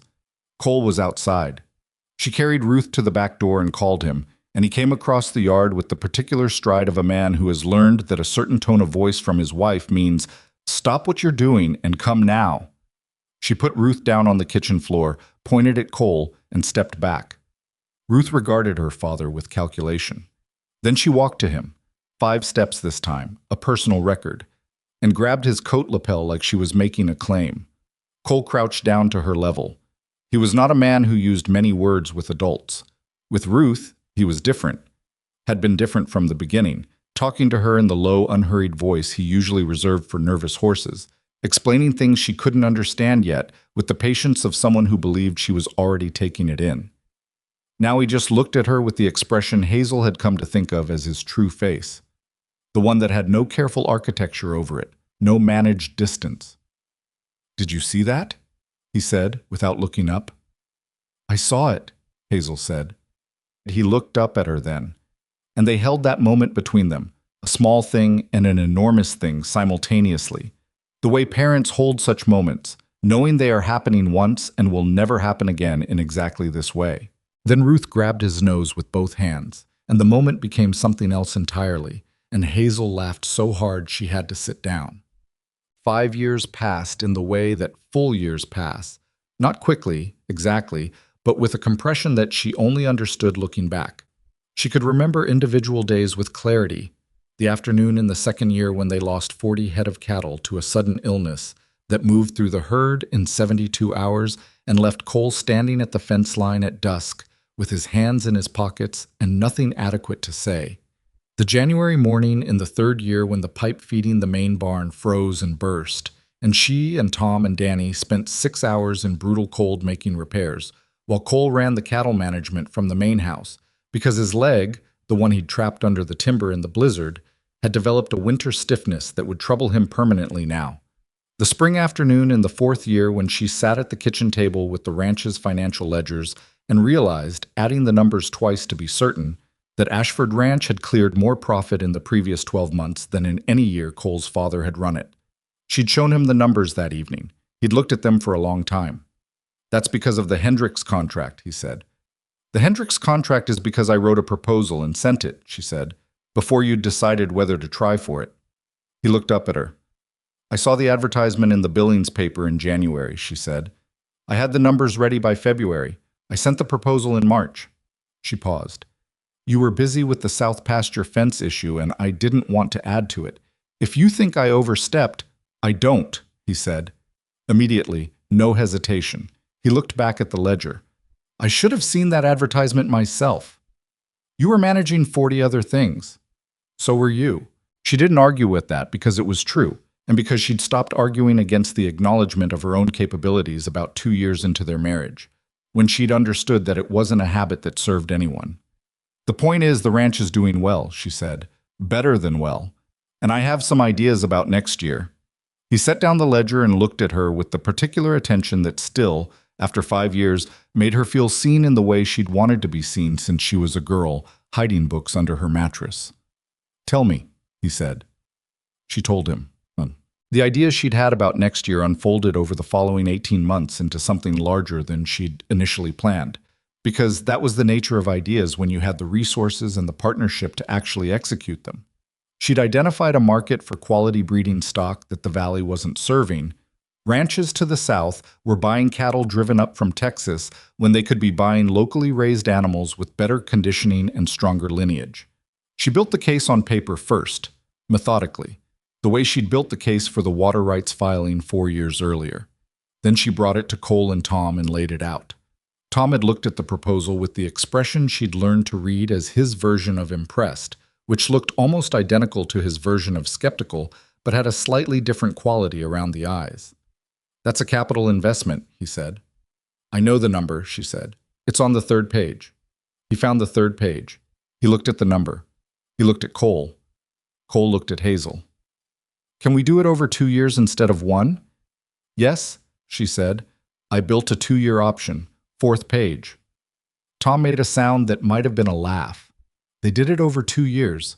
By the end of the 2nd year, 3 other ranches in the valley were buying breeding stock from Ashford Ranch, and one of them, she noted this privately, without saying it to anyone, was Ned Voss. Ned Voss had aged. She saw him periodically at the Redstone Social, which they still attended with the same resigned regularity as everyone else in the valley. And the years had taken the solid authority out of him and left something smaller behind. He'd lost 2 of his east pastures to a debt he hadn't been able to service.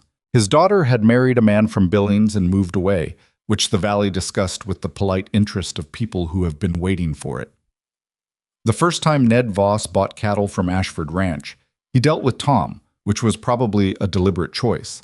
The second time, Tom was occupied and he came to the house, and Hazel answered the door. He looked at her with the look of a man who has spent years holding a position and has recently let it go without quite being able to say when. "Mrs. Ashford," he said. "Mr. Voss," she said. "Come in. I'll get the paperwork." He came in. He sat at the kitchen table where she'd spent 5 years of evenings building the ranch's future, and she brought the paperwork and they went through it together with the efficiency of a business transaction. He paid the agreed price. He didn't negotiate down, which she'd half expected. At the door, leaving, he paused. "Your cattle are the best stock I've bought in a decade," he said. He didn't look at her while he said it. He said it at the middle distance. "Thank you," she said. "We'll have another group ready in the spring, if you're interested." He nodded. He left. She stood at the door after he'd gone and thought about things for a moment. About the woman he'd looked through in the general store in Redstone 6 years ago. About his handshake that was an argument. About the survey markers moved in bad faith. About what it cost a certain kind of man to pay a fair price to the woman he'd once considered a joke. She thought about whether she felt satisfaction, and decided that what she felt was closer to something quieter than satisfaction. A settling. The particular settling of a long-carried weight finding its final resting place. She went back inside and finished the paperwork. Ruth was 5 when she started following Tom Briggs around the yard with the focused intensity of a person conducting research. Tom bore this with more patience than anyone who knew him would have predicted, answering her questions in the same terse fragments he used with the hands, which Ruth seemed to find entirely satisfactory. She was not, it became clear early, a child who needed things softened. She wanted to know how things worked, specifically and completely, and she asked follow-up questions until she had the whole picture. She had Hazel's mind and Cole's stubbornness, and the combination was something that kept Hazel and Cole exchanging glances across rooms at regular intervals. "She told Red today that he was brushing that horse wrong," Cole said one evening. "Was he?" A pause. "Apparently." Hazel pressed her lips together to keep the expression off her face. "What did Red say?" "He changed how he was brushing the horse." She looked up. "He did?" "He did." Cole's mouth moved. "She's 6. She'll be 7 in September. That doesn't explain why a 30-year ranch hand is taking instruction from her about grooming technique." "She was probably right," Hazel said. "She was completely right," Cole said. "That's not the point." Hazel set down her book. "What is the point?" He looked at her, and the expression on his face was the helpless, baffled, entirely besotted expression of a father who has realized that the person he loves most in the world is going to be an absolute force on this earth, and he's not sure what to do with that. "Nothing," he said. "There's no point. She's going to run this whole valley by the time she's 20, and there's nothing any of us can do about it." "She had a good teacher," Hazel said. He looked at her. She had the best teacher, he said, and he said it simply, without ceremony, the way he said the things he meant most.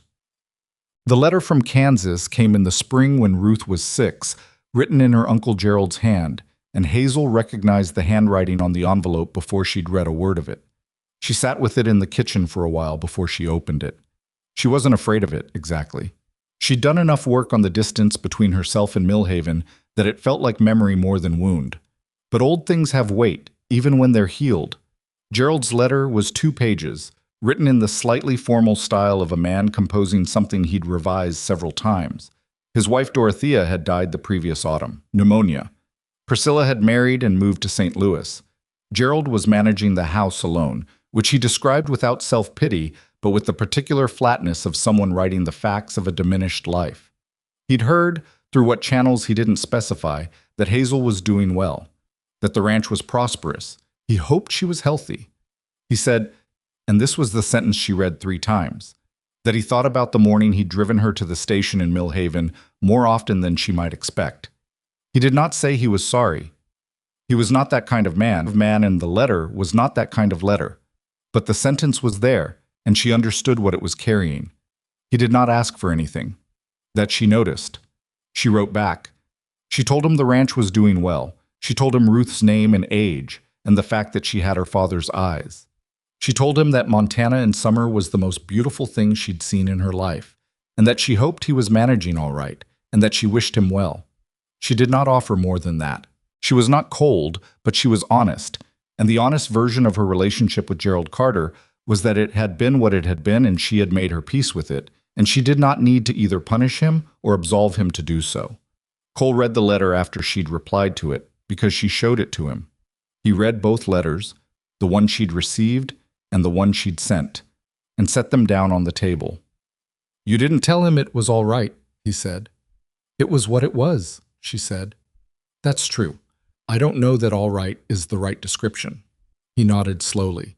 "You could have been bitter about it." "I was, for a while," she said. "It's expensive. Takes up room that other things need." He looked at her. "What other things?" She gestured, a small gesture that took in the kitchen, the window, the yard beyond it, the mountains farther still. "This," she said. "All of this. It needed the room." He reached across the table and covered her hand with his, the way she had covered his hand on the night she'd told him about Ruth.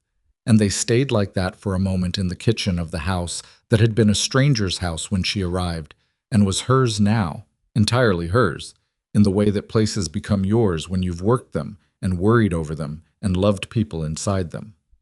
The Redstone Social in the summer of Ruth's 7th year was the occasion of a particular moment that Hazel carried for the rest of her life. Not because it was dramatic, it wasn't, but because it was the kind of small thing that sometimes carries the whole weight of a long truth. The valley had grown in 7 years. There were new families, new ranches on the eastern side, a second general store, a proper school building that had been finished the previous spring. Redstone was still small by the measure of cities, but it had the feel of a place building towards something, a community in the process of becoming. There were 40-odd people at the summer social, which was held outside now that the hall had gotten too small. Hazel was standing near the food table, talking with May and a woman named Clara Pemberton, who'd come to the valley the previous year with her husband and 3 boys, and had the look of someone still taking the measure of her new home when she heard it. A voice she didn't know, behind her, a woman talking to someone she couldn't see. "That's Hazel Ashford. She and her husband run the biggest operation in the valley now." A murmur of acknowledgement. "Came out as a mail-order bride 7 years ago," the voice continued. "Story goes she walked into a blizzard single-handed to pull her husband out when he was pinned under a timber. They say the whole valley thought—" A slight pause. Well, they were wrong about her." Hazel did not turn around. She handed Clara Pemberton a plate and said something about the cold salads, and the conversation moved on. But she held that fragment of overheard conversation in a quiet part of her mind and looked at it from several angles. They were wrong about her. 7 years of work and courage and stubbornness and love distilled into that sentence, offered casually by a stranger across a food table. She didn't need the sentence. She knew what she was and what she'd built, and she'd known it long before anyone in this valley did. But there was something in hearing it said plainly out in the open air of a summer evening that felt like a door closing on a room she'd been allowed to stop visiting. May caught her eye. May, who had been in this valley 11 years before Hazel arrived, and who had watched everything with her precise, accurate attention. May raised her cup slightly. Hazel raised hers back. That evening, driving home from the social in the wagon, Ruth asleep between them, her head on Hazel's lap, her boots leaving small dirt marks on Cole's coat that he either hadn't noticed or had noticed and decided not to address, Cole said, "We should build out the eastern barn before winter. I've been thinking about what you said in March about the capacity. The expansion would take 6 weeks minimum," she said. "We'd need to start by August." "I know. I've been running the numbers." And it pencils out if the Hendricks contract renews." "It'll renew," she said. "I talked to Hendricks last month. He's looking to increase, not hold." Cole looked at her. "You talked to Hendricks?" "At the land office meeting. He was there. We had 15 minutes. She smoothed Ruth's hair absently. "I didn't commit to anything. I just listened." He shook his head slightly, with the expression she loved most on him. Not admiration exactly, something more complicated than that. A kind of ongoing astonishment at a person he'd been next to for 7 years and still kept discovering. "What?" she said. "Nothing," he said. You never stop."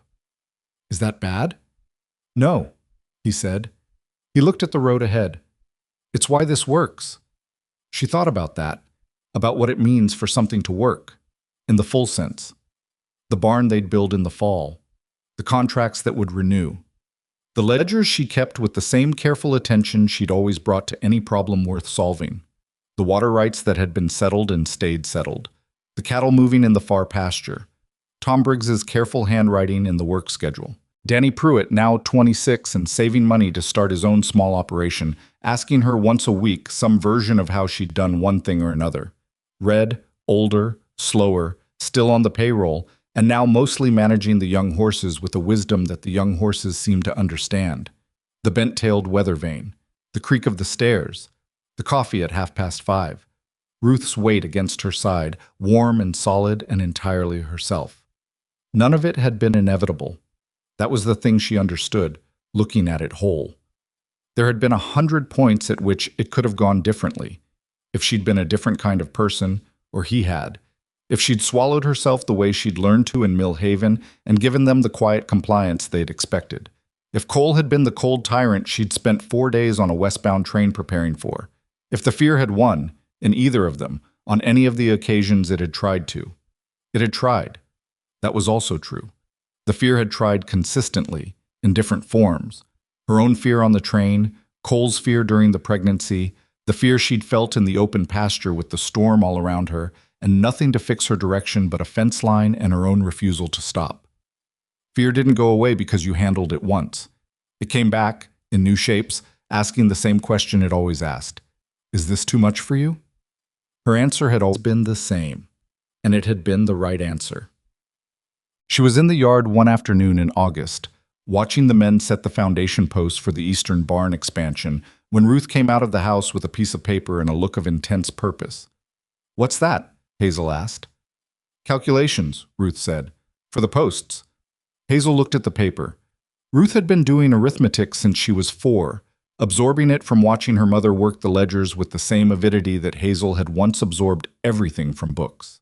The calculations on the paper were not complex, but they were accurate, and they were organized in the way that Hazel organized things, by date, by variable, with annotations.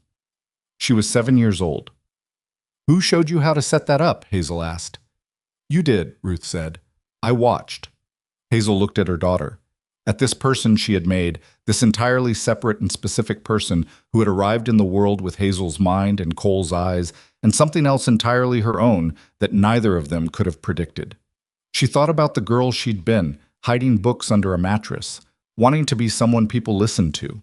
She thought about the long distance between that girl and this yard, these mountains, this child. She handed the paper back. "Go show Tom," she said.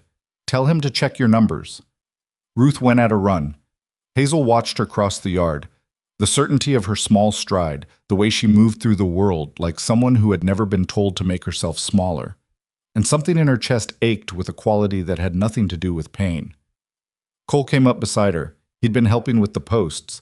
He had sawdust on his coat. "She's going to tell Tom how the barn should be built," he said. "She might be right," Hazel said. "She might be." He stood beside her, watching their daughter make a beeline for the foreman with her calculations. "Where did she get that?" "From watching," Hazel said. "That's all any of us do.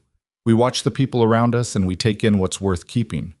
He was quiet for a moment, then, "I'm glad you kept what you kept." She looked at him sideways. "The stubbornness," he said. "The not letting things tell you who you are. I'm glad you brought that here." "I didn't have much else," she said. "You had everything," he said. Simply, plainly, with the directness he'd always had when he meant something completely. She looked back at the yard. Tom was crouching down to Ruth's level, looking at the paper. Even from this distance, she could see the particular tilt of Tom's head that meant he was actually reading it, not just humoring her. The mountains were in full summer color to the north, the grasses in the pasture running green and gold, the cattle moving in the unhurried way of animals that are well-fed and undisturbed. The new barn posts stood at their intervals, waiting for the structure that would grow between them. She thought about what a life is made of, when you take it apart and look at the pieces honestly. Not the moments you planned for. Those were mostly not the ones that shaped you. It was the moments you didn't plan for, the pen put in your hand on a document you hadn't agreed to, the storm that hit while you were still deciding who you were, the man who turned out to be someone you hadn't been told to expect, the child who arrived in the world and looked at it with eyes you recognized. People had called her a burden. They had called her a disappointment, a poor substitute, a woman who took up too much space. They had written her name on a contract like a solution to a problem. They were too proud to solve any other way. They had watched her arrive on a train and made their calculations and found the numbers wanting. Every single one of them had been wrong. Not because life had been easy. It hadn't, not for a single extended stretch. The cattle died sometimes, and the winter was brutal, and the fear came back in new forms, and there were days when the work was just work, grinding and unglamorous, and without any of the clarity that difficulties have in retrospect. There were days she missed things she couldn't name. There were nights she lay awake running numbers or worrying about something she couldn't yet see coming, and the feeling was lonely, even with Cole sleeping beside her. She had not been rescued. That was the thing she most wanted to be clear about, in the accounting she made sometimes in the honest hours. She had not been rescued by a wealthy man and elevated from her circumstances. She had arrived here with herself, the only thing she'd ever reliably had, and she had done the work and made the decisions and stood in the storms and built something out of all of it. Cole had been a partner in that building, a real one, which was rarer than anyone admitted. But she had brought the materials, the stubbornness, the attention, the refusal. The refusal, most of all. The refusal to be what they'd expected, to accept the ceiling they'd set, to let the fear, hers, his, the world's general low opinion of what she was capable of, make the decisions that were hers to make. What she'd learned in 7 years of frontier life was that courage isn't a feeling. She'd waited for it early on, waited to feel brave before she acted. The courage she actually had was something different, something more like stubbornness with direction. You put one foot in front of the other and you kept doing it, in the snow or in the boardroom or in the kitchen at 5:30 in the dark, and eventually the accumulation of that became a life, became a ranch, became a daughter who crossed a yard with her calculations and expected to be taken seriously, and was. Cole put his arm around her shoulders, and she let herself lean into him slightly, the comfortable lean of a long familiarity, and they watched Ruth make her case to Tom Briggs in the August afternoon. Tom stood up. He said something to Ruth, something Hazel couldn't hear across the distance. Ruth looked at her paper. Then she said something back. Tom called out to the man nearest the second post, made a slight adjustment to the positioning. Ruth looked back across the yard at her mother with an expression of pure satisfaction. Hazel smiled. That girl, she thought. That girl is going to be something. She already is. The wind moved through the pasture grass and lifted the edges of things and settled them again, and the weather vane on the old eastern barn turned in its three-direction spin, and the afternoon light moved across the valley with the long, unhurried quality of a Montana summer that knows it has hours yet before the dark, and Hazel Ashford stood in the yard of her life and knew, completely and without any reservation, that she was exactly where she was supposed to be. Not because it had been destined, not because some plan had been working in her favor all along, but because she had chosen it, chosen to stay, chosen to work, chosen to go out into the storm when everything reasonable said go back inside, chosen every day to be the woman she'd wanted to be since she was 9 years old and the world had first told her she was a burden. She had made herself into the answer to that lie, 1 year at a time. And that was enough. That was in the